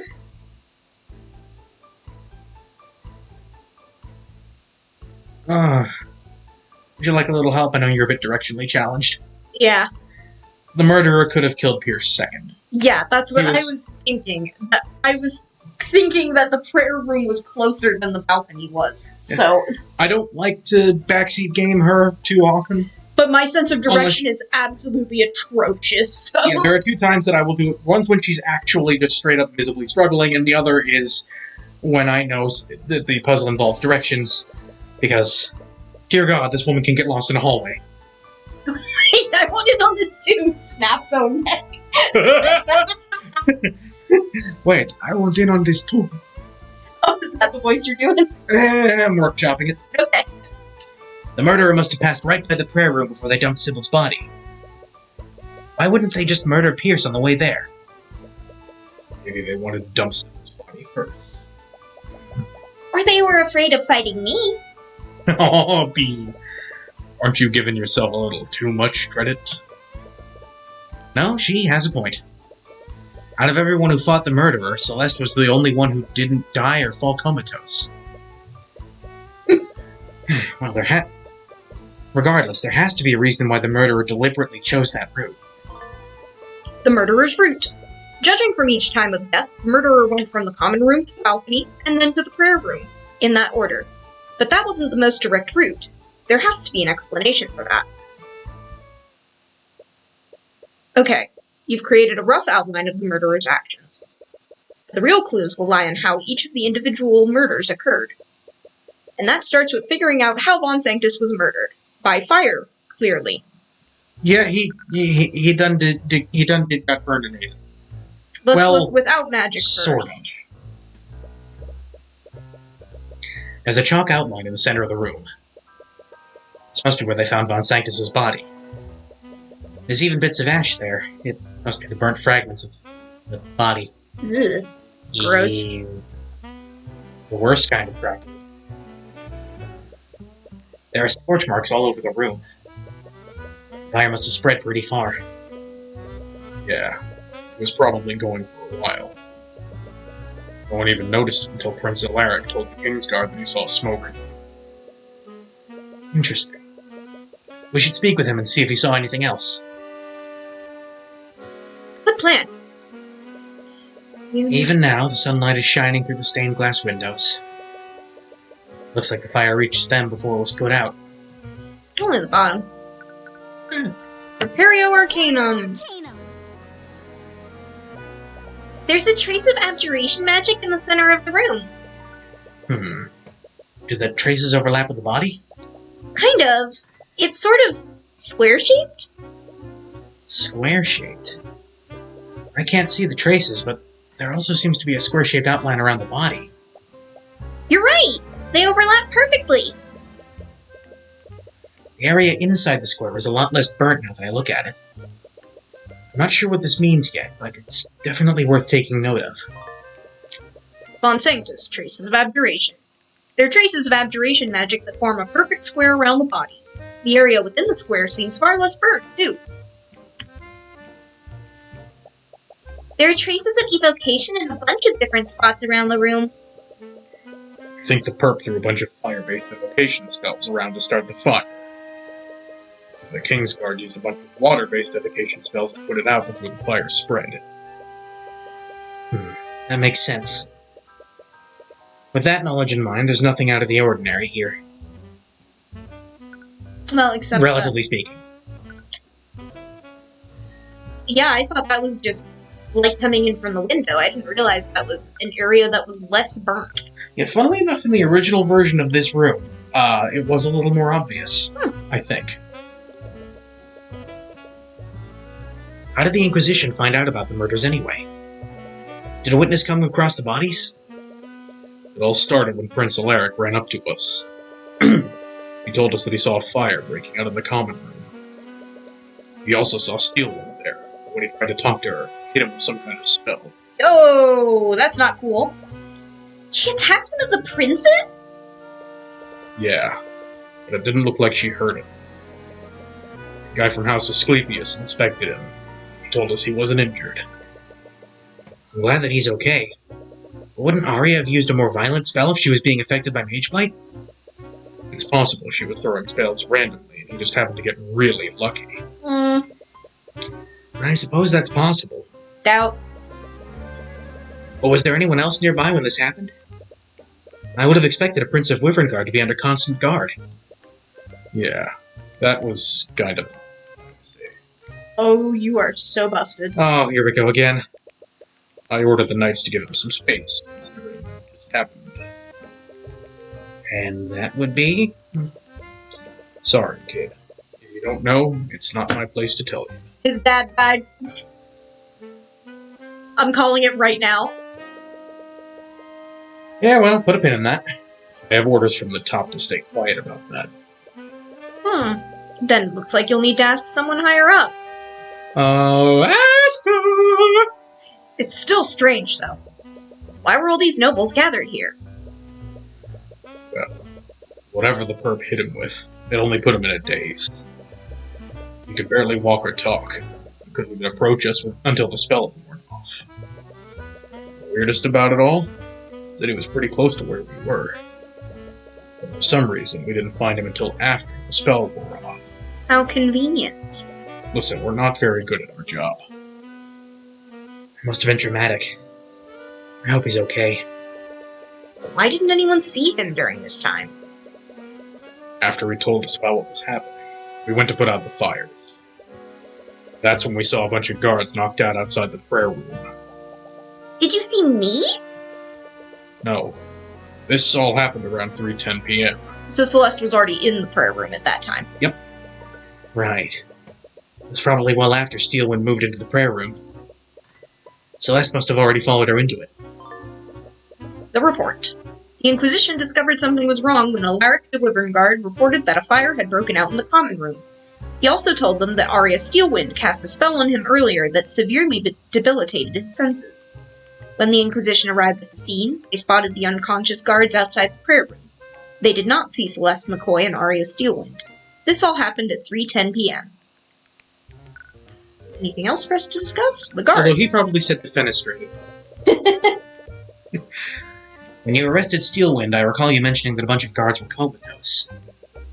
Did the murderer use some kind of spell to knock them out? I don't think so.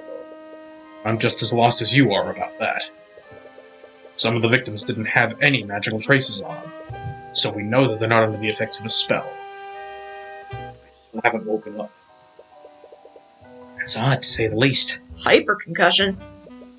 Is there any common thread between the knights who fell comatose? That might help us deduce what happened to them. Well, we found all of them at the locations where Steelwind was fallen. That can't be a coincidence. But he just admitted that they weren't being affected by any kind of spell. What's going on here? Comatose knights. Several knights from the Kingsguard were found unconscious after the bodies were found. They have been unresponsive since the massacre, and due to a lack of magical traces, they are clearly not being affected by any kind of arcane spell. Anything else? Yeah. Commander White, you keep saying the perp instead of Steelwind. Because he also doesn't believe she did it. He's a good boy. Even though everyone else seems to think she was responsible for this. Do you also suspect that she's being framed? It just doesn't add up. If she did give herself mage blade, her actions wouldn't have been so deliberate. And she's definitely not the type of person to just go around murdering people. Even if she was, she's led a lot of the Inquisition's investigations recently. She's investigated plenty of homicides for us, and she knows exactly how we do things. Whoever did this got the job done. They were sloppy about it. A bunch of witnesses saw her, and she didn't even try to hide herself using her magic. So either she had mage blade, which doesn't match with her behavior, or she did this intentionally and wanted to get caught. Neither scenario makes any damn sense. Someone has to be framing her. It's the only reasonable explanation. Honestly, I'm not so sure about that either. What do you mean? You saw her when we arrested her, didn't you? She wanted us to lock her up. It's like she thought she was a danger to herself and others. Right. It's the same impression I got as well. If it weren't for the witnesses' statements, I'd be certain that she gave herself mage blade. The strangest thing is that I've never seen her that scared before. Something really rattled her about what happened. I mean, if I woke up in a room and was told that I just murdered 3 people, yeah, I'd be pretty freaking scared. Mm-hmm. And she's still quite young. Did you follow up on what I said about Beatrice? I know she was in the room when Pierce and I fell unconscious. She has to be involved in this somehow. Well, she's already in prison, so we're already ahead on that account. Good job! Well done, you fucking idiots! When we asked her what happened, she said she didn't remember anything. That's such an obvious lie. She has to be hiding something. Normally, I'd agree with you, but she's not the only one with missing memories. Steelwind also can't remember anything. What? It looks like you'll have to speak with her about that. What about Eris and that knight who was guarding her? Did they see anything? Sorry, kid. But Eris Illmater has been missing since everything went down. Well, don't be so surprised. It's her fault. Yeah. Oh no, I conveniently disappeared myself. Do you have any idea what happened to her? Tyrion, don't be worried. I'm a Boy Scout! It's what I do! Nah, but I wouldn't be too worried. What? A witness to the crime is missing and possibly hurt! Look, kid, you may be a hotshot attorney, but I've been in this business a lot longer than you have. Z, you can say fuck on this stream. Sometimes when these things happen to civilians, they get spooked and run away. I've seen it a million times. Okay, but Eris is the spook. She ran away Please from the spooky thing. Please try telling that to Orem White, who frequently misses the bleedingly obvious. You feel like he's not making as big a deal of this as he should be. But he might have a point. Eris is the daughter of a crime lord, after all. She might have gone into hiding to avoid having to speak with law enforcement. I understand your concerns, but we gave up on appeasing the algorithm a long time ago here. Cock, shit, fuck. We don't have the resources to look for her, but I'm sure she'll turn up. Well, I suppose we can't do anything about that now. But I still hope she's okay. And what about the knight guarding Beatrice? Surely he didn't go missing as well. That's the thing. The knight who was supposed to be watching her is one of the people who went comatose. Doesn't surprise me. We found him in front of the prayer room, too. Now that does surprise me. Damn it, what happened to him? To make matters worse, the Frege chick knows how to cast invisibility. That Frege chick. Okay, Orem. Listen, I can call her whatever the hell I want. She's been stripped of all titles. She's in freaking jail. Fair. Duh. So even if she was telling the truth, very few people would have actually seen her. But her guard was in front of the prayer room. She must have brought him there somehow. Beatrice's actions. Updated. A knight was assigned to guard Beatrice and kill her if Maranath attempted to escape. He was later found comatose in front of the prayer room. Eris Illmater, who was also with Beatrice when she disappeared, has been missing since the massacre. Would you happen to have a recent version of her spell compendium? Sure. We already have it on record. Beatrice's spell compendium. Beatrice Frege's spell compendium. It contains the formulas for the following spells: Familial Bond, Sleep, Mend Wounds, Send Message, Animate Corpse, Necrotic Blight, Invisibility, Feign Death, and Illusory Disguise. Let's look at these. We already know how Familial Bond works. Yep. We already know how Mend Wound works. Pretty self-explanatory. We already know how Send Message works, thanks Aster. Animate Corpse, we know that one too. Necrotic Blight, check. Invisibility, of course. So many checks. Feign Death, though. This is the new one. Feign Death. The caster must target a creature that's already unconscious. While they concentrate on this spell, the target will appear to be dead. The target creature will stop breathing, and their heart will stop beating. However, the life energies of this spell will keep them alive for the duration. Interesting. Very. And Illusory Disguise, which, again, kind of know this one already. Yeah. Right. Forgot how many spells she knew how to cast. God, I'm sorry for your throat. We're talking Orm a lot. That's what I got the juice for, baby. Oh, and it's still hot. It's all a little difficult to take in. I still can't believe it. Everything he did, Von Sanctus was just murdered. I'm surprised to hear that from you. Yeah, I mean, good riddance. Didn't he basically get away with offing Justin Ray? Hey, look who remembered the name. He's a good cop. Well, he was once upon a time. Now he's just kind of complacent, old and cranky. The way I see it, he got what he deserved. Truth. It still doesn't sit right with me.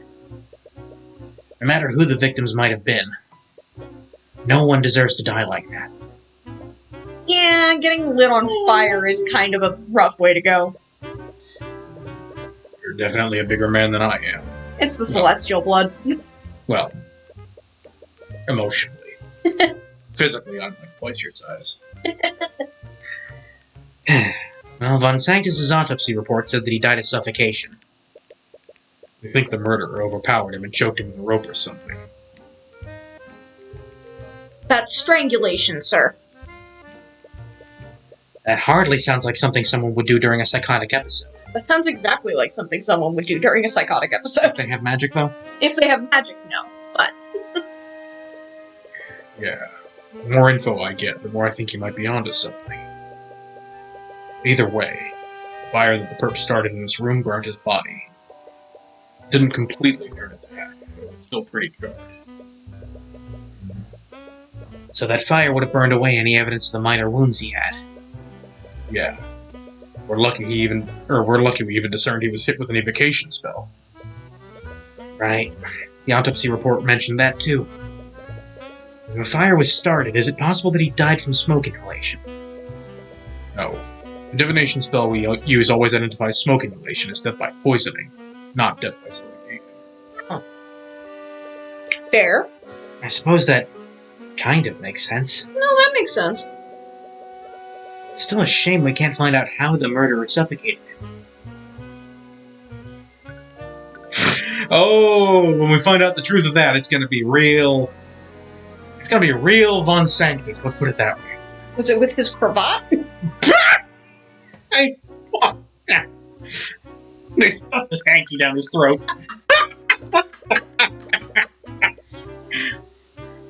We still know very little about how the murders occurred. Do you have records of each of the victims' spell compendiums?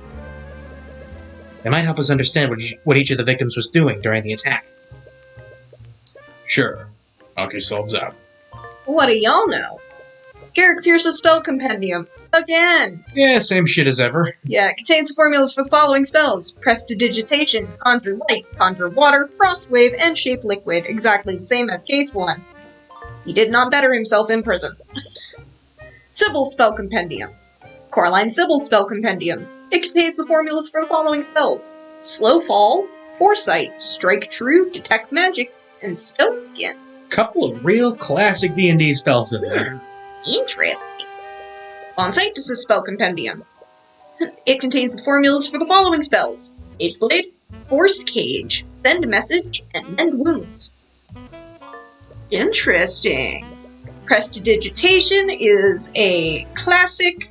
Yep. You make it. We literally encountered this in the first case, first so we won't bother going over it Conjure again. Light, we Ditto. know. Conjure Water, we know. Let's just skip through because Frostwave. we know all of. There we go. Here's our Cage. here's our first. For the duration, the caster creates a magical 10 by 10 by 10 foot cube around a target within 30 feet of them. A cube, huh? The walls of this cube are impenetrable and can't be destroyed by anything, not even by spells that can normally dispel spell effects. Furthermore, any attempts to magically teleport into or out of the cube will fail. If there is more than just one creature in the target's space, it will be pushed away from the center of the cube. So you think he put it around himself prior to, or like,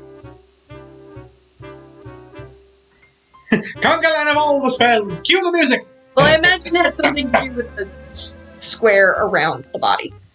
We'll work on it. It does. Mage Blade, that's one we know very well. Thank you, Celeste. Slow fall. The caster counteracts the force of gravity affecting them, causing them to fall significantly slower when airborne for the duration. That one's a classic. Foresight. The caster invokes the ultimate form of divination magic to see brief glimpses of the near future. While the spell is active, the caster is able to sense danger seconds before it actually happens. The House Sybil special. Strike true. The caster increases their ability to predict the results of all their actions for the duration. This is useful for the purposes of aiming or doing other activities that rely on dexterity and skill.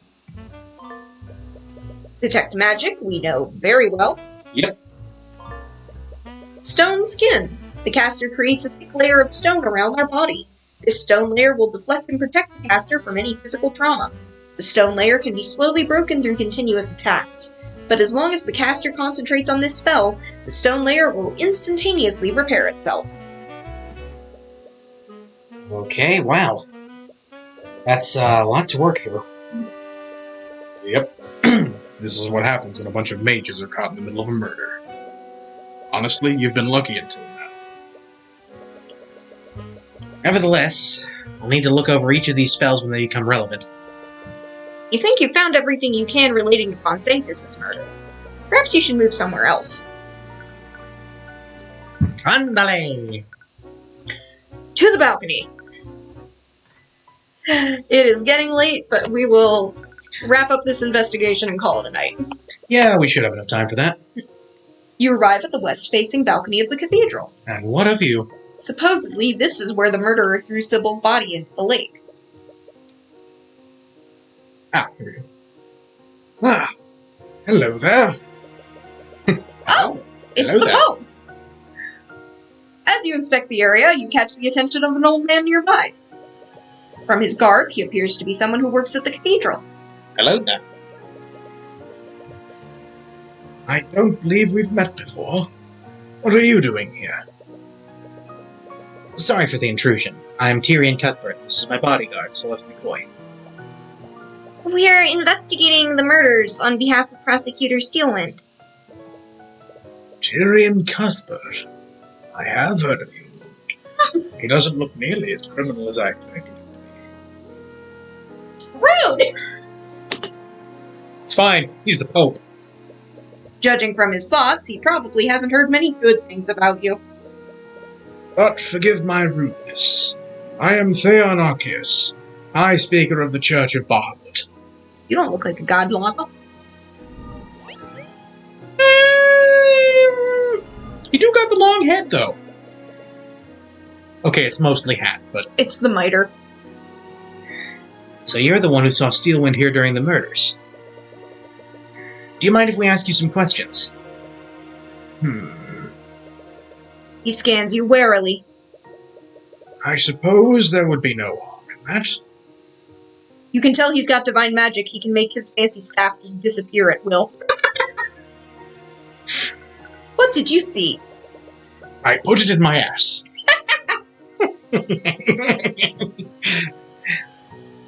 We heard that you saw the prosecutor acting strangely here. I'm sorry. Making myself laugh at my own stupidity. You only have yourself to blame. Could you tell us more of what you saw? Did it look like she was... Sorry. I'm just imagining this conversation happening. just the back of this robe, just like.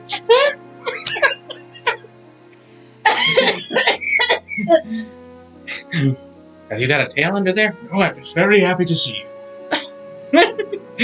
Did it look like she was having a psychotic episode? Focus, we're trying to prove Arya innocent. Yes. But jokes. I wouldn't go that far. She was certainly acting strangely. How did you come across her? Well, I was on my way to the prayer room. I always recite prayers from the draconic text through that. Wait, He was heading to the prayer room? When I saw her, I first thought she was just enjoying the view of the lake. I was about to greet her. When I approached her, I saw that she was throwing something off the edge of the balcony. You must have seen her dumping Sybil's body. Stop it! You're probably correct. I came to the same... Sorry. I came to the same conclusion after they found that poor woman's body below us. Oh. I'm gonna walk out. What is it? I'm gonna walk out of my own channel. I only saw it for a second. Perhaps I'm wrong. Lady Sybil was wearing much brighter colors this morning. Excuse me. I think the last slurping noise kind of did me in a bit. Whatever Lady Steelwind threw into the lake, it looked much darker. What does that mean? Was it perhaps burnt? I feel like I should go a little higher with this guy. I'm sorry, I can't really explain it. That's a good voice for him, I think. Okay. Perhaps I was just seeing things. My eyes aren't as good as they used to be after. It could have just been a trick of the light. Arceus is encountered. Da-da. Da-da. Sorry. Theon Arceus was on his way to the prayer room to recite his prayers. On his way there, he spotted Arya Steelwind throwing something off of the west balcony. He wasn't able to see what she threw, but after Coraline Sybil's body was found in Lake Alcron, he assumed the object must have been Sybil's body. However, he could have sworn that he saw something darker, but he's still not sure.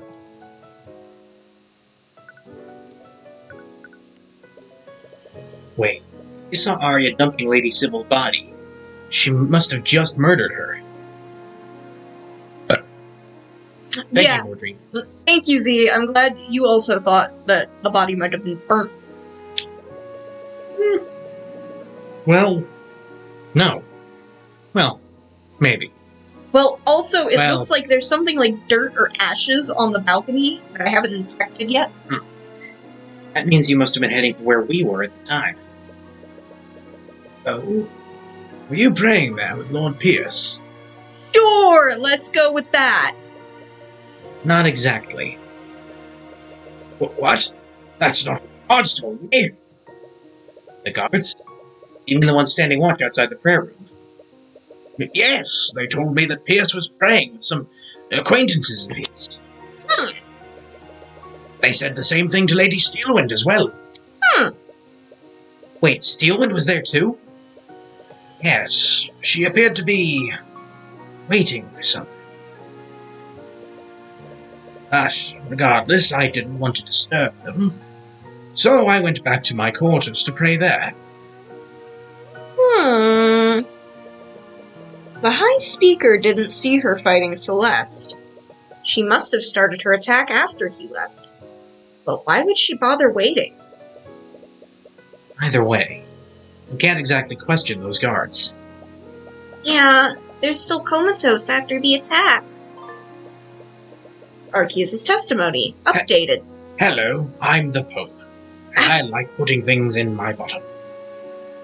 After witnessing this, he attempted to enter the prayer room, but was turned away by the knights guarding it. I'm sorry, I look at that face and that's all I can think. Actually, the High Speaker's quarters aren't that far away from the prayer room. How did you not hear anything? It must have been because of the magical wards in my room. Magical wards? Are they there for security reasons? Makes sense. Not exactly. They're there so nobody hears me pulling things out of my ass. Oh. Right, yeah, actually that's right. I actually suffer from chronic insomnia. Even the smallest sound will wake me up at night. That sucks, man. Years ago, I had some mages enchant the walls so sound couldn't travel through them. I can't hear anything from outside the room once I shut my door. That does sound awfully convenient, but you doubt that he'd lie about something you could so easily verify. Indeed. Either way, you should make a note of this. Soundproof room. Supposedly, Theon Arceus suffers from chronic insomnia and can be woken by even the smallest sound. As such, the walls of the High Speaker's quarters are completely soundproof once he closes the door. This should explain why Arceus didn't hear the fight between Celeste McCoy and Arya Steelwind. Elsewise, he would have dropped some judgment on their asses. I thought he was about to say he took his magical hearing aids out, but...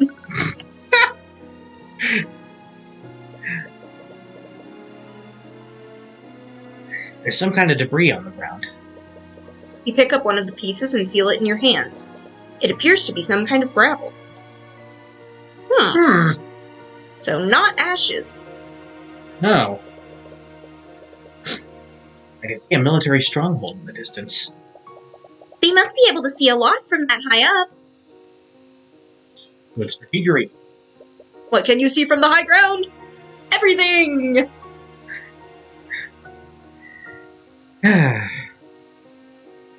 This balcony provides a perfect view of Lake Galacrot. A lot of people probably come here when the Grand Cathedral is open to the public. Lord knows I would. And detect magic. Well, magic gravel. There are traces of transmutation on the pieces of this debris. That would imply that a spell specifically targeted or created whatever this came from. But I doubt someone created these bits of gravel.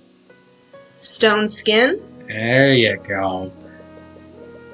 Must have broken off from something else. Debris near the balcony. You found some bits of Earth-like debris near the westward balcony. They have traces of transmutation magic on them. This also happens to be where Theon Arceus saw Arya Steelwind dumping Coraline Sybil's body. You believe that you found everything you can here. Perhaps you should move somewhere else. Okay. Let's go talk to Arya. Have we been in the garden yet? Oh, we haven't. Nobody got killed here, so I didn't think it was important. You arrive back at the cathedral's garden and come across that accursed statue again. It's staring into my soul. Then stop looking at it! Oh! As you move your attention away from the grotesque sculpture, you spot the Crown Prince. It's not that ugly, it's just got a stupid hat! That's not even part of the sculpture. He's sitting on a bench, guarded by some knights from the King's Guard. His brow is furrowed, and he seems to be deep in thought. Oh, Mr. Cuthbert. And Miss McCoy, too. What are you still doing here? We're trying to investigate what happened. We were looking around when we just happened to find you here. I see. You okay? Yes. I was thinking how unfortunate this ordeal has been. I do hope Miss Steelwind is taking this well. Right. She is his fiancée, after all. He must be extremely worried about her. Also, his little brother got attacked? We're trying to find out exactly what happened. Do you mind if we ask you some questions? Well, I'll do whatever I can to help. Thank you. Appreciate the cooperation. I am a good boy. You said that you two were investigating the murders. You weren't planning to defend Miss Steelwind, were you? If she would have me. She may be a competent prosecutor, but I have far more experience defending clients. Unfortunately, I think the situation is more complicated than that. What do you mean? Several house leaders died today. We can't release this information to the public. Not after the news of William Frega's death has already spread. People die! In the course of 2 months, we've lost not one, but 3 members of the Pillar families. But the trial has to happen soon, or else the magical traces left will disappear. From what I've heard, we will be holding a trial. But it'll be handled privately, and internally. Sorry to say that you won't be permitted to serve in such a trial. Ish what? Right. Majority of the nobility hates me, after all. You wouldn't be able to pull some strings, would you, Aster? I'm sorry. I'd like nothing more than to give you the opportunity to represent you. But I clearly have a personal attachment to this case. If I try to tip this trial in her favor, it will only harm her chances more. Yeah, it is not great optics. Right. I see what you mean. But even if we can't help her during the trial, we can still investigate the crimes on her behalf. Yes, I would really appreciate that. If new evidence is found, perhaps we can exonerate Miss Steelwind of the charges against her.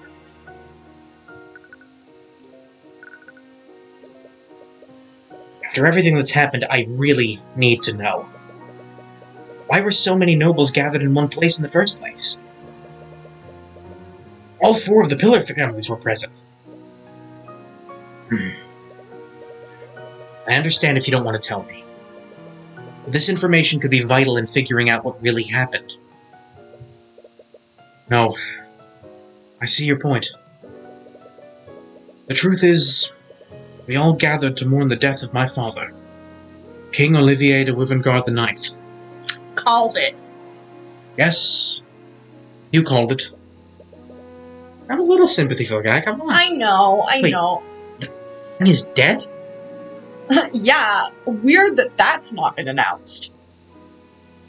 I mean... Listen, in a society where transparency is valued and people actually like the people, and, you know, the ruling class is actually held in decent favor, maybe. You're right. Okay. But bear in mind, with the king and the head of one of the Pillar families gone, even without knowing that 2 others have gone down with him. People are gonna take advantage. Exactly. God forbid we have a revolution in our hands. Yes, we wanted to avoid releasing this information to the public so close to the death of William Frege. And before they bring out William Frege died like a month ago again. Hey, guess what? My father has been ill for quite some time, so we were prepared for this. Or at least, thought I was. Aster, sweetie, you need a hug. I also lost my mother when I was quite young, Okay, he needs a hug. but it's still a little hard to take in. I'm sorry. You have my condolences. Thank you. But if King Olivier is dead, that would make you...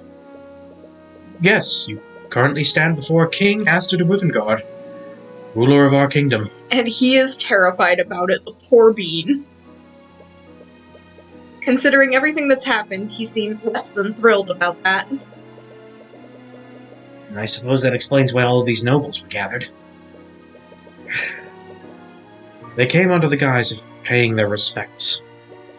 But it's clear they all wanted to get closer to the new King of Wivengard. I think the Fregas were the only ones who genuinely came to give their condolences. They're good people. I mean, okay, Miriam's a little brat, but... Speaking of the Fregas, I think you need to know. I saw Beatrice before I was knocked out. I think she may have been the one that killed Garrett Pierce. Why would she be there? I'm sorry, I know she's your friend. Yeah, I would bet Arya also definitely came to give her genuine condolences. But we already know she's not above committing murder. I see. I suppose if you're saying it, it must be so. But what possible reason would she have to be involved in something like this? Well, her soul is currently owned by a demon. I'm not sure yet, but I plan to find that out. Yeah, my best guess is, it was not of her own will. Bear in mind that the nuances of demonic pacts aren't particularly well known in Witherguard. Yeah, Aster is probably not super familiar. By the way, where were you during the murders? I remember you left with Steelwind when Celeste and I arrived at the cathedral. Ah, yes. Steelwind and I left to speak with High Speaker Arceus in the Taurus. Something about a battle? What was your meeting about?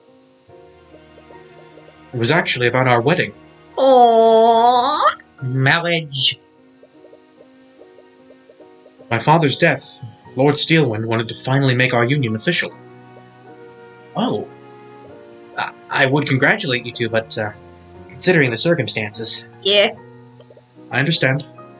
And I appreciate your words nonetheless. That's probably what she accidentally dropped evidence of, and what Celeste was cheekily congratulating her on. Yeah. Well, how long did this meeting last? I believe we spoke with him until 1:40 p.m. But Von Sanctus died at 2:05 p.m. So that gave 25 minutes. That means that she began her rampage less than half an hour after that meeting. I wish you wouldn't phrase it like that. Well, he's kind of sticking with the official narrative for now, just to not step on any toes, so... It's kind of a defense attorney thing. Was there anything off about her behavior? Yeah, but still, there are kinder words than rampage to use. Well, yes. Now that you mention it, something about her demeanor changed. We were speaking of the wedding when she abruptly left. I asked her where she was going, but she ignored me. It sounds similar to what happened when Celeste fought her. There's no way she was affected by Maid Blight. Marriage meeting. From 1:15 p.m. to 1:40 p.m., Aster de Wyverngard and Arya Steelwind spoke with High Speaker Theon Arceus about their upcoming wedding. At 1:40 p.m., Steelwind abruptly left the meeting and didn't answer Aster when asked where she was going. I honestly didn't think much of it at the time. I'm quite used to her giving me the cold shoulder. Oh my god. Tyrion, Celeste, y'all gotta tell him. Y'all gotta tell him that she is hopelessly smitten. Right. It's possible that the Steelwind the witnesses saw wasn't actually real. Does that mean the Steelwind that attended the meeting was also a fake?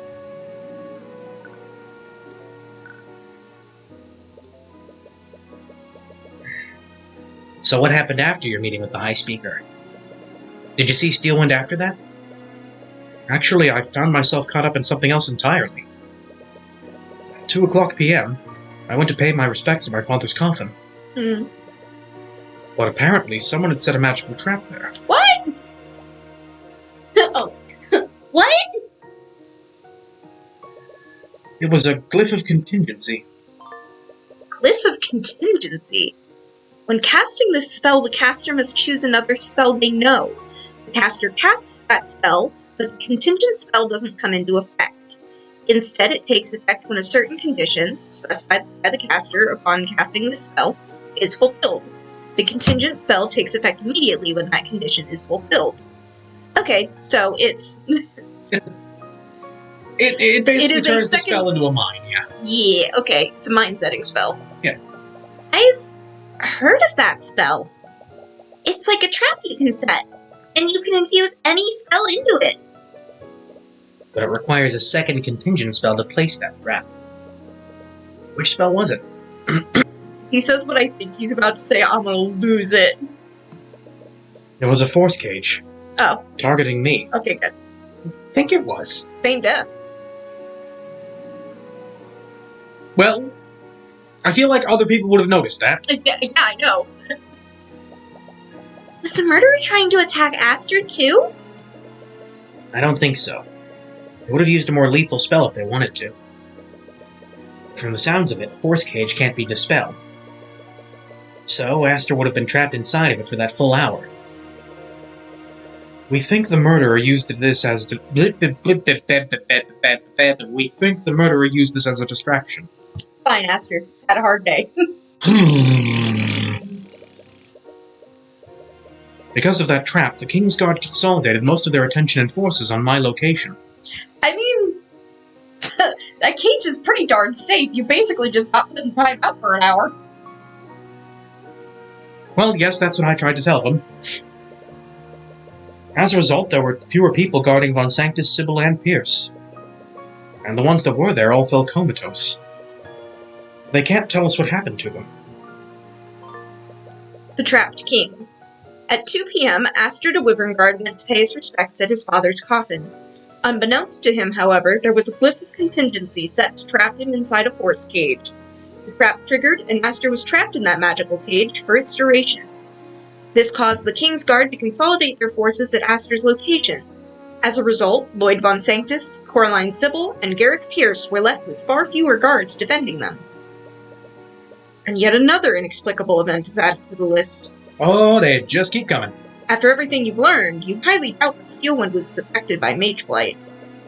So someone must be behind what happened. But who? At any rate, it seems he's told you everything he knows. He probably didn't witness much after he was trapped by that force cage. You should move somewhere else and follow your other leads. Okay, now we can go. Now we can go talk to Arya. I think.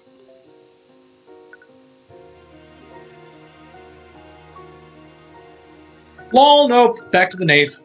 God damn it. She attacked a member of the royal family and killed several nobles. What else is there to investigate? Man, it's a good thing no one else takes a look at your notebook. You're giving these very interesting titles. The laws are clear about what we must do. We should execute her immediately. Alaric, this situation is of far too much import to make such rash decisions. We need to approach this calmly and carefully. As you return to the nave, you spot the young prince in an argument with that nobleman you saw earlier. Now that you think of it, you still have no idea who he is. Oh, it's you two. Your Highness. And I don't think we've been introduced. What? I see you're still as insolvent as ever. They literally pulled that particular one from Ace Attorney Investigations. You stand before Sir Remus Vergile, Archduke and Royal Advisor to the Wyverngard throne. You mean Vizier? He means Vizier. He means Vizier. I believe he means advisor. Or advisor. I've been looking forward to voicing this guy. Archduke? You didn't even know the Kingdom of Wyverngard had a title like that. Why haven't you ever heard of him before? Why are you two still here? I thought the cathedral was closed for the investigation. We're investigating what happened on behalf of Prosecutor Steelwind. I see. Well, I have much to attend to. I'll be taking my leave. Why are you nervous? You sense a tinge of anxiety. Is he avoiding you? Oh boy, when you find out the truth. Actually, since we have you here, we have some questions for you. The both of you. You should know your place, knave.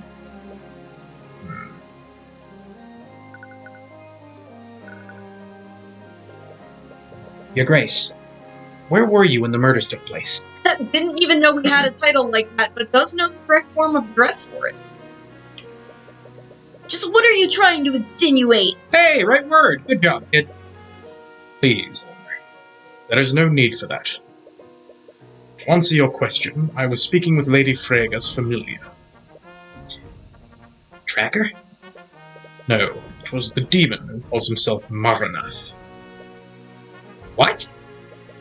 Why would you want to speak with him? He was actually the one that sent for me. According to him, he had some information that was of great import to me. You didn't make a contract with him, did you? No. Of course not. What the fool do you take me for? No. He gave me the information he had freely. Why would he do that? Just to stir shit up? Well, Yes. Demons are supposedly always trying to trick humans into making deals with them. I mean, Highness and Majesty were both taken, not many other options he could have taken. He could have just said, like, Milord or something. Or something. Looking back, must have been a distraction. What a fool I was. I knew he was playing with me. But I knew he couldn't tell a lie, and the information he had was too important to ignore. Is it perhaps the identity and whereabouts of your daughter?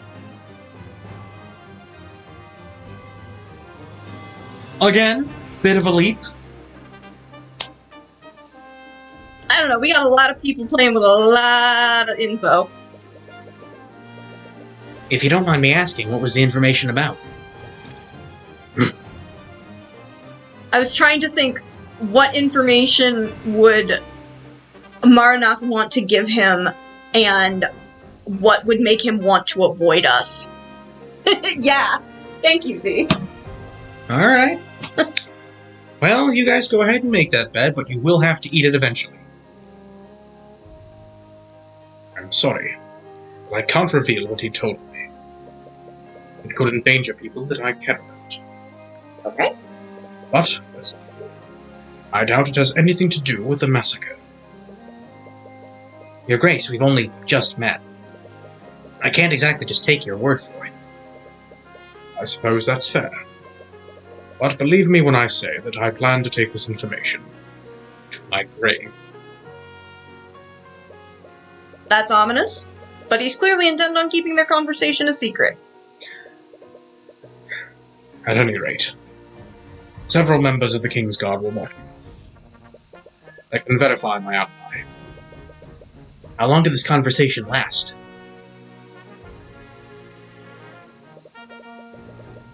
I arrived to speak with him at 1:50 p.m., and I didn't leave until 3:10 p.m. So he kept you occupied for the exact duration of the massacre. Yes, as ordered. How convenient. Ooh, Z, I wonder who you think her parents are.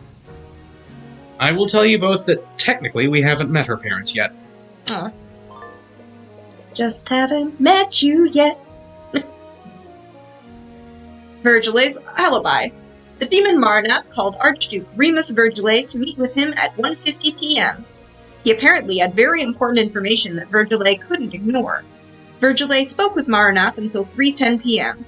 The members of the King's Guard guarding the demon can verify this. So he was accounted for during the time frame of the murders. Your idea could still be true. Oh. Fascinating. Oh, this is a theory I am now quite invested in. Do tell. But why would Maranath go to the trouble of distracting him in the first place? Whoever orchestrated this also used a force cage to trap Aster. Were they trying to distract the forces in the cathedral? Or were they trying to keep certain people out of the crossfire? Either way, it's clear that Beatrice has a lot to answer for.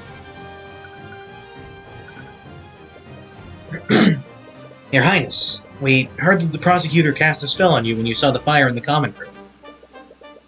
Can you tell us more about what happened? I can't believe she attacked a member of the royal family! She was completely irresponsible with her magic. I understand your feelings about this, but we can't say for certain that she inflicted mage blight on herself. We don't even know if it was actually her. I saw her with my own eyes! Plenty of other people did too! Well, yes, it would be hard to beat the king if he's dead. Good, Z. Your Hard to theory beat a was dead. the same as my original theory. Either way, where did this happen? It was on the path outside the common room. I saw smoke coming from the building, and I saw Steelwind walking away from it. So this must have been after she murdered Von Sanctus. I have a feeling I already know the answer, but was she behaving erratically? No! She very deliberately cast a spell on me! Which once again implies that Mage Blight wasn't behind this. Do you know which spell she cast on you? I'm not sure. I've never been affected by a spell like that before. From the magical traces on it, we know that it was a transmutation spell. Transmutation spells manipulate and change physical matter. It's scary to think about what that might do to a human body. She turned him into a newt! Are you sure he's okay? He got better. Lord Asclepius inspected him. He doesn't appear to have any lasting injuries. We're hoping the spell's effects were only temporary. Can you describe what you felt while you were affected by it? That might help us identify which spell it was. Well, I was extremely dazed, and my ears were ringing. My vision was also partially blurred. It was as if my mind was in some sort of fog. Whenever I tried to speak, I couldn't even form words with my mouth. I could only make grunting sounds. I couldn't walk either, so I had to crawl on the floor. Oh no, sweetie. Correction, she turned him into a piggy. I'm sorry you had to go through that. That must have been traumatic. What kind of transmutation spell would do that to him? It had to be something that affected his senses. I'm telling you, it was Ray of Pork! Lesser. You already told us that she wasn't acting erratically. But was there anything off about her demeanor? I only saw her for a moment, but she was definitely different than usual. She was completely emotionless.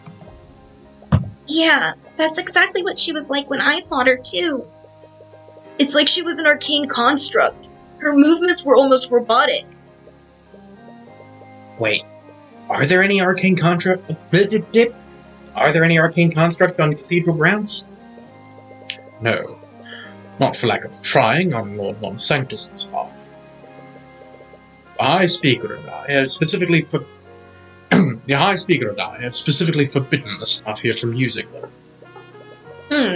It would be really convenient if all this was done using a construct. Don't get that lucky 3 times, bud. Although you are a little tired of seeing them in your case. Ditto. Still, I would have liked to bust out the Schwarzenegger voice one more time. Okay, so was anyone else around when Steelwind cast that transmutation spell on you? No, she moved away quickly after she incapacitated me. And even if someone was around, I don't think I could have seen them anyway. Alaric's testimony. Alaric de Wyverngard saw Arya Steelwind exiting the common room. He saw that a fire had started there, but when he asked Steelwind what was going on, she cast a transmutation spell on him. This spell blurred his vision and put him in a daze. His ears were ringing, and he was unable to speak or walk properly. He could only move by crawling on the ground. Strangely, no one saw him while he was in this state. Commander White also said that he was surprised no one saw the prince until after that spell wore off. Yeah, it does sound like temporarily turned into an animal. What happened to him? Well, that covers Alaric's account of what happened. We even got the Archduke's statement, too. There's still one last person we need to speak to. Finally! Finally. Arya.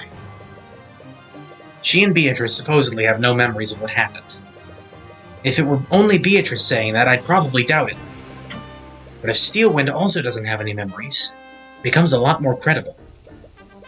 She definitely has the missing piece we need to put this together. Are you going to the dungeon to speak with her? I am. Wonderful. I'll be accompanying. Eh? What? As the royal advisor, I have a vested interest in the investigation. While I trust Lucio to leave no stone unturned, I hear you have quite the talent for seeing what the crown cannot. Well, it's not as if you have the authority to stop him, but you still don't know him very well. You'll need to be wary of what you say in front of him. No blasphemy, perhaps. Or any anti-royal sentiment. You arrive at the dungeon and see the prosecutor sitting in a holding cell. She seems extremely stressed. It's as if she's trying to figure something out. Mr. Cuthbert, and Your Grace. Steelwind gives a wary look to the Archduke. How are you doing? As best as I can, all things considered. What brings you here? We're trying to investigate everything that happened. I see. I was wondering if you could answer some of our questions. Steelwind, I know your situation is pretty grim right now. But you know you can trust me. You're not the person I'm worried about. At this moment, I don't even know if I can trust myself. What? Beats? We heard that you don't have any memories of what happened. Is that true? It is. No matter how much I try, I can't recall anything. What's the last thing you remember? I believe I was leaving my meeting with the High Speaker and His Majesty. After the meeting, I was planning to return to the nave to speak with my father. But I suddenly felt extremely nauseous. I thought some fresh air might help me feel better, so I went to the balcony. One over Lake Gallacroix. But wait, didn't she talk to us in the prayer room at a time that would have been after that meeting? Because she left the meeting at 1:40, and we got to the prayer room at 1:50, and she talked to us there. Mm-hmm. Yes, that one. The last thing I remember was losing consciousness as I looked at the lake. And did you cast any magic before this happened? No, I didn't. Are you sure you don't remember anything after that? I don't. All I remember is waking up to the sound of someone sobbing. It was Celeste. She was Crying over your unconscious body, Mr. Cuthbert. She was freaking out. Cut her some slack. Embarrassing. Arya Steelwind has no memories of what happened after she left her meeting with Theon Arceus and Astra de Wyverngard. After she left the meeting, she began heading to the nave to meet with her father. However, she suddenly felt nauseous and went to the westward balcony. She lost consciousness soon after. She later regained consciousness in the prayer room when she heard Celeste McCoy crying over your unconscious body.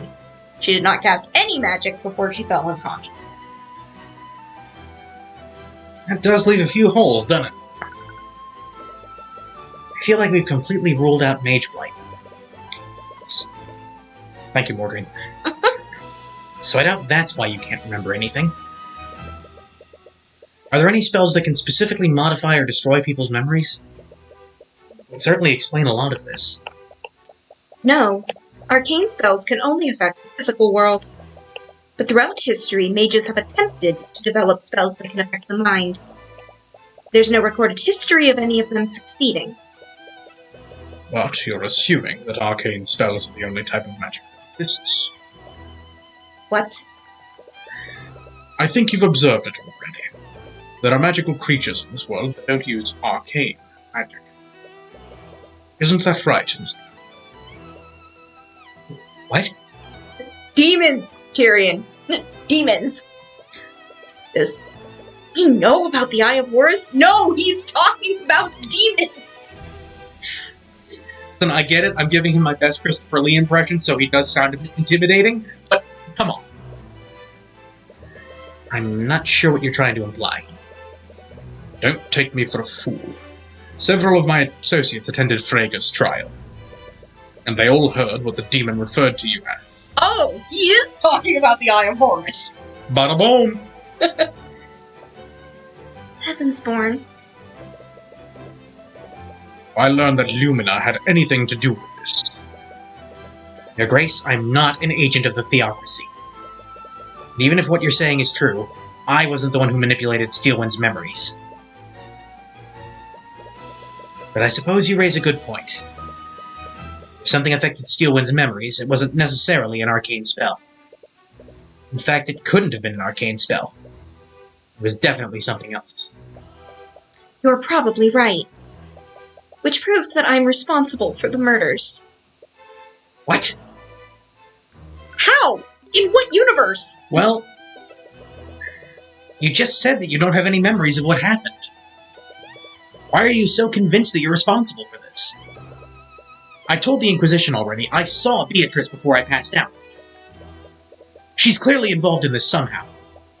There's more to this than you realize, Mr. Cuthbert. For the past few months, the Inquisition and I have been investigating a string of seemingly unrelated murders. Here we go. During each of those cases, we were able to apprehend the perpetrator without issue. But there was always something off about them during questioning. The murders were always abnormally gruesome and passionate, and each of the perpetrators said the same thing. They all said that they had no choice. No choice. Cases like this have been occurring throughout Rivengard, and very little connects the perpetrators to each other. All except one thing. Each of them acted as if someone had controlled them against their will. They were probably just desperate. Most murderers try to make excuses after they're caught. He's right.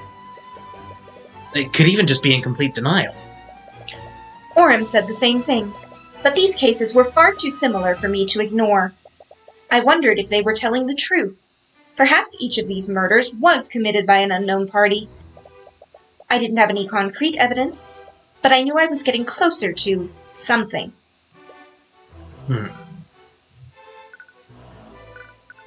The purple conspiracy? A purple conspiracy! Steelwind. I don't mean to be rude, but this sounds... Completely insane? Well, yes. You don't even have any physical evidence to prove these murders are connected.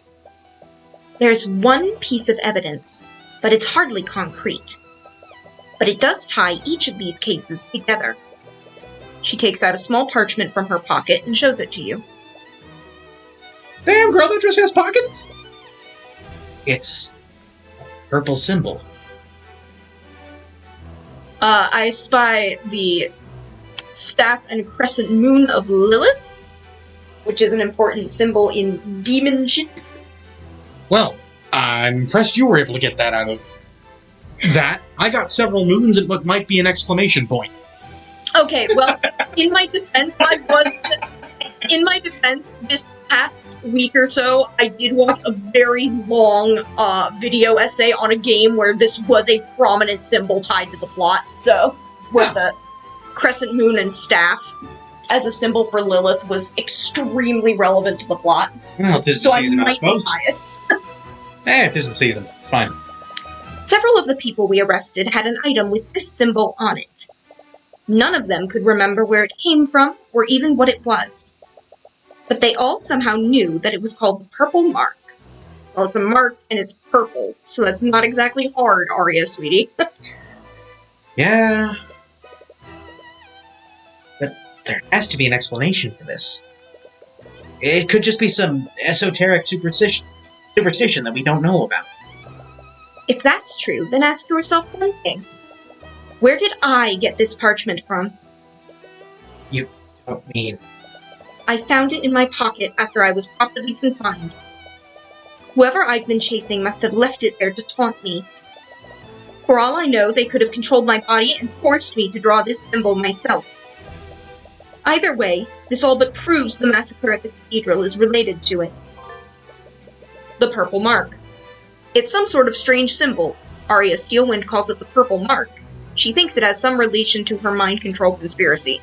Supposedly, this mark has been found at the scenes of several gruesome murders throughout Wyverngard. Arya felt she was getting close to the truth. When she regained consciousness after the massacre, she found a paper with the symbol in her pocket. Okay, almost done. I don't want to dismiss what you said, but... this definitely won't hold up in court. Nor should it. If my mind has been compromised, I can't take the risk of leaving this dungeon. Otherwise, I could end up harming more people. Wait, are you planning to spend the rest of your life in prison? If that is what is necessary to keep everyone safe. But what about Aster? Aren't you two supposed to be married soon? He's the king now, and you can't rule Wyverngard alongside him from a holding cell. You are correct. But he's always been a remarkable person. He should have no problem finding another suitress. Feel an overwhelming sadness emanating from her as she says that. Honey! It's okay, we're gonna get you acquitted so you can go get married. Arya. No. What? You're not going to sacrifice everything for someone else's actions. Mr. Cuthbert, I am not going to risk more lives. If I were to hurt His Majesty, I would never be able to forgive myself.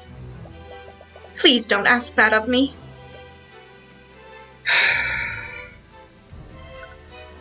We're defending you! Steelwind is going to throw away everything she cares about for the greater good. Even if she was the one who did all this, she's not the one who's responsible. You can't let her resign herself to a fate like this. We're arguing, baby. Doesn't matter how crunchy it is. Steelwind, are you seriously just going to throw your life away? Steelwind acts for the greater good of the kingdom, regardless of the amount of suffering she must endure in doing so. She's deeply in love with Aster and will do anything to protect him. However, she's still a rational person and will be receptive to logical arguments. If it were necessary, I would give my life for this kingdom. If someone controlled my actions today, they can and will do so again. For this kingdom? Oh, honey, that's real sad. And as long as that possibility exists, I can't trust myself. She is trying to make it better. Well, yes.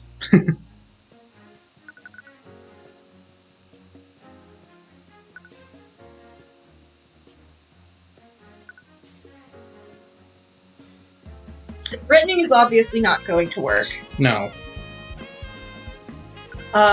It's assuming this person can continue to do so. Okay.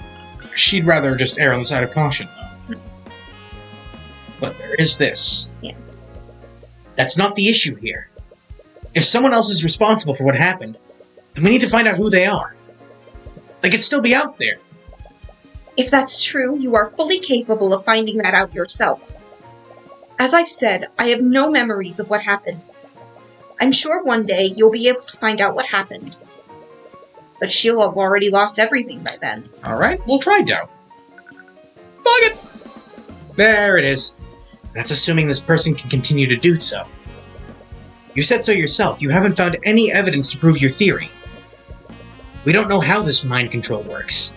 And we don't have enough information. We can't just drop this without finding out what really happened. I suppose you're right. But I doubt there was any goal to this. I've been investigating these murders for months, and I've never been able to find any personal clues as to who the perpetrator is. There's no way to connect them to this. Whoever did this was a sadistic individual who wanted to cause as much suffering as possible.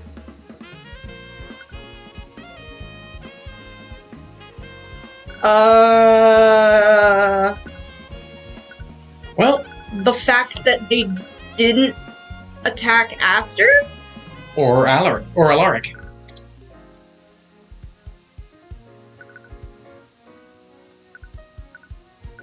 I think either one would work here.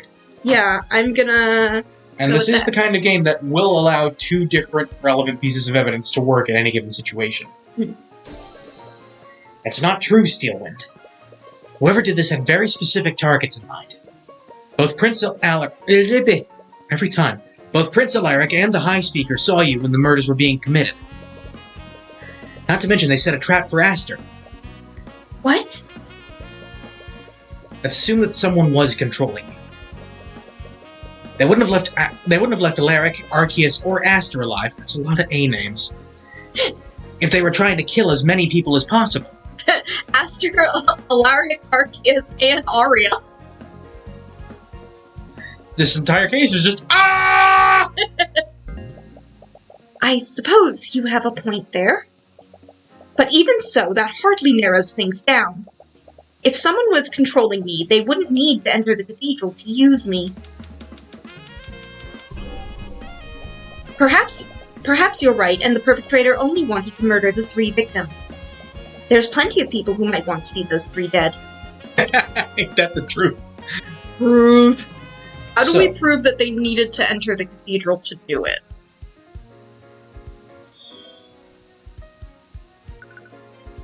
One of them... deceased was Garrick Pierce, who was in prison at the time. It would be damned hard even for a puppeted Arya to kill him while he's in jail. Mm-hmm. Especially if she then had to go and kill, So just several other people. just his profile? Maybe? No. Oh. Let's go with the murder of. The murder of. No? No? Well, I really don't understand. How do we prove they needed to be in the cathedral? Maybe? It's because they needed to kill them in that specific order for some reason.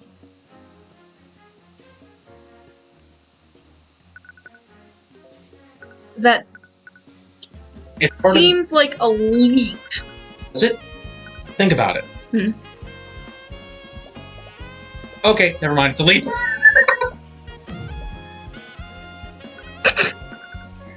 Never mind. I'm a silly goose. Okay, think.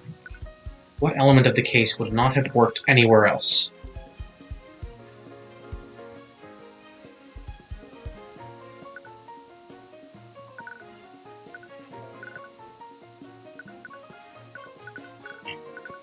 I'm just reading through everything slowly.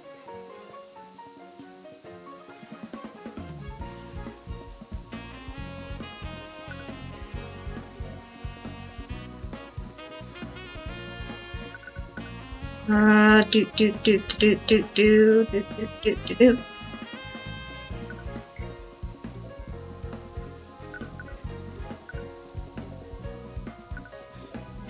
doop doop doop doop doop. Shoopity doop doop. This is going poorly. Is. Although, it's potentially compelling that the only way for Beatrice to be involved would be for... Yeah,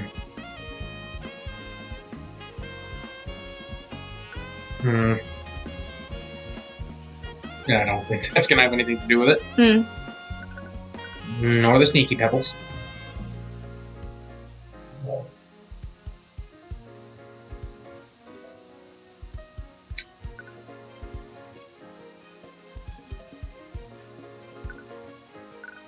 I wonder. The meeting? It happened, well, literally the meeting ended when she went puppet mode, yeah? Yeah, but...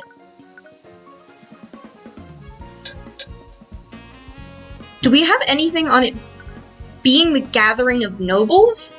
That, like, it had to be when all the nobles were gathered together?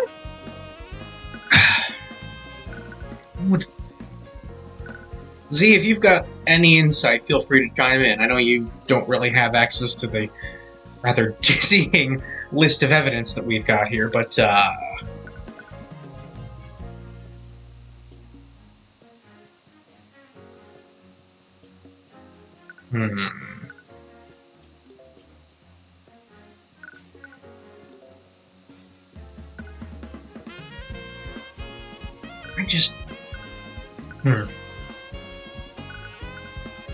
Is there gonna be, like, any super bad effect if I lose this argument? Do I just have to argue again? I think you might just have to argue again.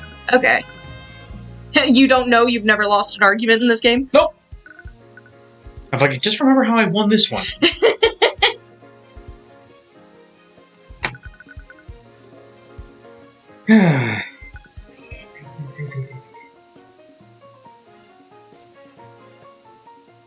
Almost 11 o'clock, I'm having trouble thinking.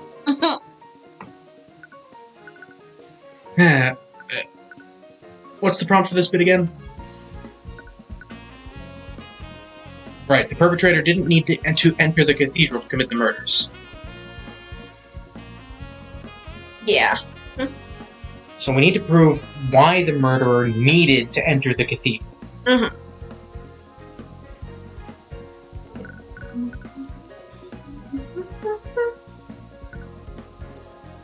Why did they need to enter the cathedral?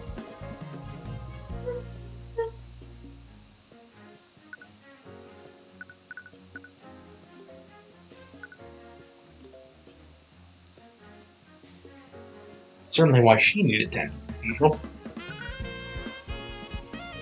But I think that's the first thing we checked, wasn't it? I don't think we ever did check. Well, worst case, we gotta argue again. Ugh. Well, looks like we gotta argue again.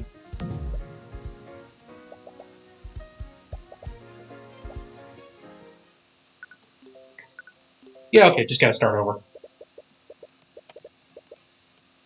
Da-da-da-da-da. I'm not gonna read this all again because we've already done it. Yep, just gonna zoop back up to where we gotta be and figure out what we fucked up.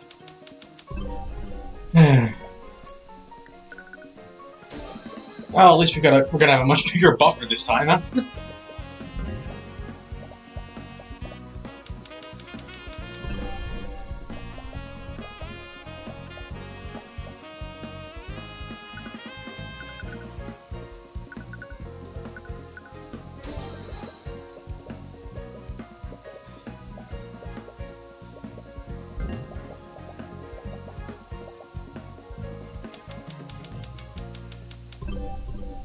There we go. Okay, what are we missing? Perhaps you're right, and the perpetrator only wanted to murder the 3 victims. There's plenty of people who might want to see those 3 dead. Here's a thought.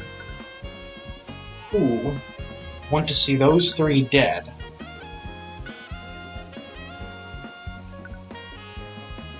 That were present at the time.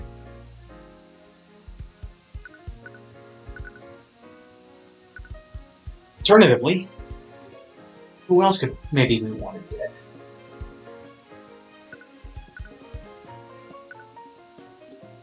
That would require, yada yada.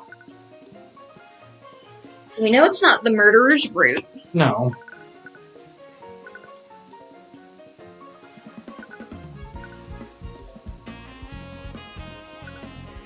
And we know it's not the murder of Garrick Pierce. You want me to look up a guide? I hate having to do this for any puzzle game, but sometimes it is absolutely necessary. My phone is here. I will look it up. Okay.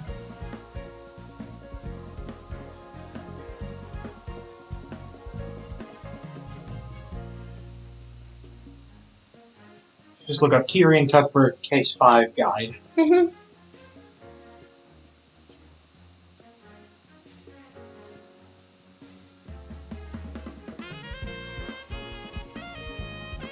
It auto-completes. We are not the only one who has struggled. It is the last case, and by that very nature, the most... Certainly the one with the most moving parts. Whew, doggy. Or just how much evidence they give us. Oops, scrolled too far. Trying not to peek. Still... No, wait, we are... It's Okay, in Force Cage. Force. Ah. Because Prince Pretty Boy was trapped in one, yes. Excuse you, that's King Pretty Boy to you. Yes, fair enough. Okay. Back to it then. There's one thing you're overlooking. Before the murders started, someone trapped Aster within a force cage using Glyph of Contingency. But they didn't harm him. It was probably just a distraction. Even so, it gives us 2 very important clues.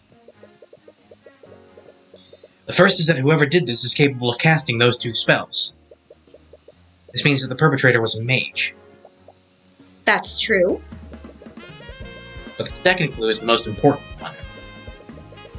Whoever set that trap for Aster, they did so within 24 hours of it triggering. That means that the perpetrator must have been someone who attended the funeral. So it was one of them? That narrows down our list of suspects substantially. There's a chance we can identify who did this. And if they really did control your actions, we can find a way to prevent them from doing so again.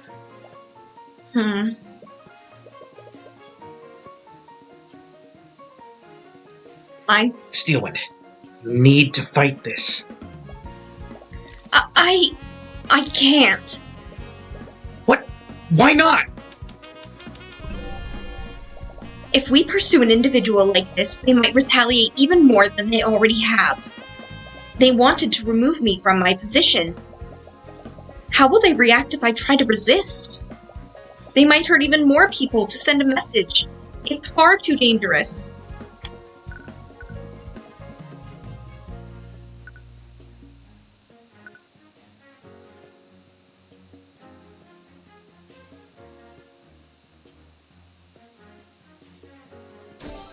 Whoever did this had a goal far bigger than you, and you have no guarantee that they'll stop here. 3 nobles died today, and 2 of them were near the top of the political hierarchy. What if they decide to go after more victims? Who will they target next? Your father? The king? We need to catch them before they can do more harm. I know you're frightened about what might happen to the people close to you, but we can't let someone that dangerous get away with this.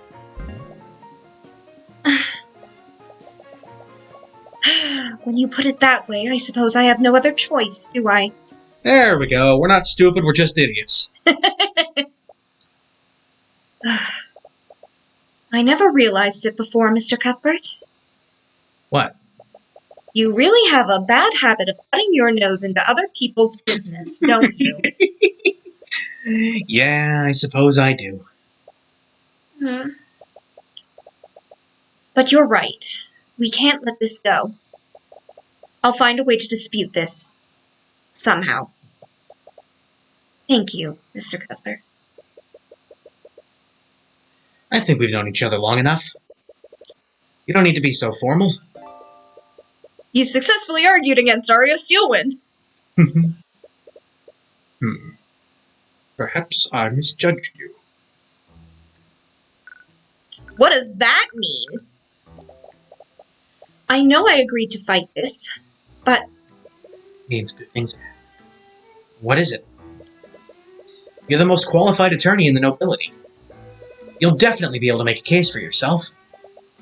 As you probably know, House Sybil controls the legislative and judicial branches of our kingdom. He's very good at just standing there and being quiet, isn't he?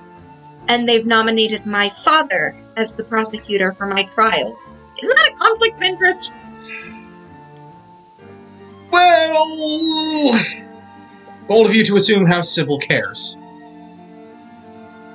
What? No one believes my theory of mind control. Everyone believes that I overspent my magic and gave myself mage light. As a result, they blame House Steelwind for Coraline Sybil's death. Now, the only way for him to redeem House Steelwind is to convict me and sentence me to death. Because, yes, conflicts of interest are a thing, but so is noble fuckery. But he's your father! There's no way he would... This isn't the first time something like this has happened. When I was a child, my mother accidentally overused her magic and induced mage light within herself. In her resulting psychotic episode, she massacred an entire village of commoners. No. House Steelwind almost lost everything after that. To redeem himself, my father personally oversaw my mother's trial and her execution. That's... My father values his duty to Wyvernguard over everything else. Nothing matters more to him than that. Not even his family. All these people losing their mothers at a young age. I mean... It's almost like nobles are fundamentally fucked up. Well, I mean... Tyrion isn't a noble. I want to... The point still stands in his case. I want to have confidence in myself, but I don't know if I can face him like this. Mr. Cuthbert, what is your stake in all? I'm her friend? What? You hate the nobility, don't you? So, why are you so intent on helping Miss Steelwind? There is where you are mistaken, sir. We hate corrupt nobility. Because she's innocent! I know she is! She would never be irresponsible enough to give herself Mage Blight. Mr. Cuthbert, It doesn't matter if she's a noble or a commoner. She's being oppressed by the system, and she deserves a fair trial. Well said. What? I, Remus Virgini, hereby grant you the privilege to serve as Ms. Steelwind's counsel. Heck yeah! Really? I will be acting as the judge and arbiter of Ms. Steelwind's trial. Oh, we had to say goodbye to Old Man Judge and we didn't even know it? Yeah, I said he had one more case. I didn't say this was it. Nah, he's just got to handle the dreamwalking case. It's fine. It's within my right to grant such permissions. Thank you. But why would you... Do you think I've made a mistake? Dude, he's the judge. He wants this to be fair. No, of course not. I'll serve as Steelwind's attorney. If she'll have me. of course. There's no one I would trust more with this. Oh, that smile! Look at her sweet face! I took an early retirement. It was too much after letting a demon and a monkey testify. Look at her sweet little face! Oh, the face! Don't tap the screen, it's a touch screen. Oh, yeah. Not that you. And please, you've done a lot for me already. You don't have to be so formal. Please call me by my first name. I will if you will. Celeste has already taken to doing that. Well, she did impersonate you twice. Oh, technically, she only impersonated her once. Right. But since you'll be defending me, you'll probably need this. Aria's Spell Compendium. Aria Steelwind Spell Compendium. It contains the formulas for the following spells: Mend Wounds, Firebolt, Shape Liquid, Dispel Magic, Steelwind Strike, Detect Magic, Polymorph, and Hold Creature. I noticed no Force Cage or Well, contingency doodah, and again, no. but I do see other significant spells in there. Yes. Firebolt. The caster launches a fiery projectile that's hot enough to inflict third-degree burns. This projectile can travel 120 feet without collision before its magic dissipates. Once it collides with something, it will set the object ablaze if it's flammable. Hold Creature. The caster completely restricts the movement of the target. While concentrating on this spell, the target will be unable to move any part of their body. Even subtle movements, such as the gestures required to cast certain spells, are impossible. As a result, the target will also be unable to move their mouth to speak. Steelwind Strike. Raise index finger and do freaking devil horns? Nice. Hell yeah, baby. The caster strikes targets of their choice within a 40-foot radius with a slashing force. Each slash has the might and power of a mage blade and can cut through thick metal armor. It is the ultimate spell of House Steelwind, and its spell formula is a closely guarded secret. And no spell that'd do what happened to Alaric either. I'm not sure I always about trip that. over Alaric's name and it drives me nuts. Polymorph. The caster transforms a target within 30 feet of them into an animal. The animal can be any creature that can fit within a 2x2x2 foot cube. For the duration, the target's senses and intellect will also be changed to match that of the animal they are transformed into. Okay, so I was joking about the whole she turned me into a newt thing earlier, but, I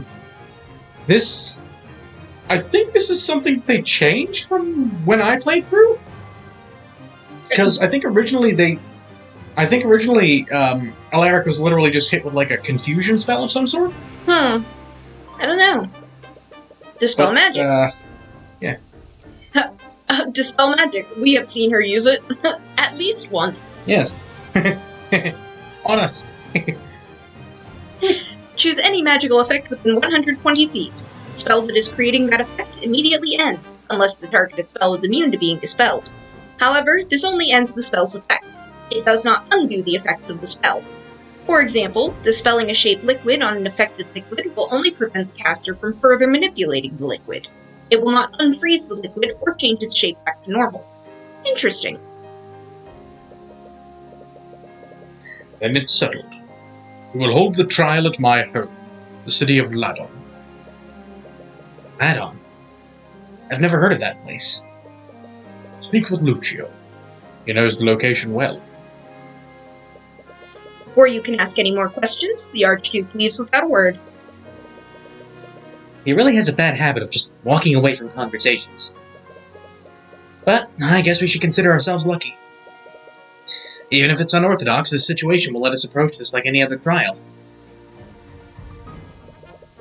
You had no idea what you were in for when you agreed to this. And what proceeded next would be unlike any trial you've ever been in. But even so, you persevered as you've always done in the name of justice, regardless of what you'd have to sacrifice to do so.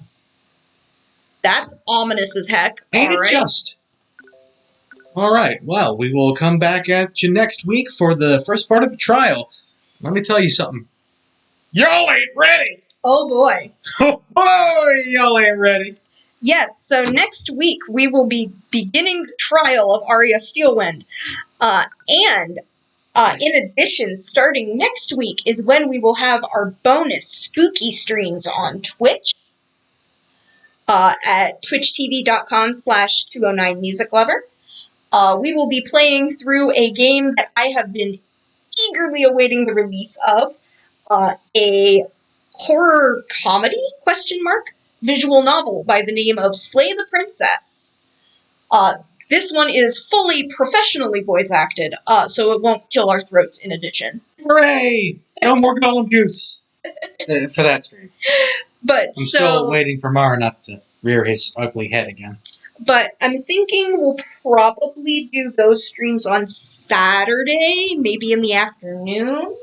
Yes, indeed. But we'll figure that out a little closer to time, and place announcements in the relevant areas. Yep. Whatever led you here, you'll still see the announcement there. But anyway, thank you so much to everybody who stopped by. Double thanks to anyone watching the VOD after the fact. And until next time, what does this button do? Oh Lord, not again.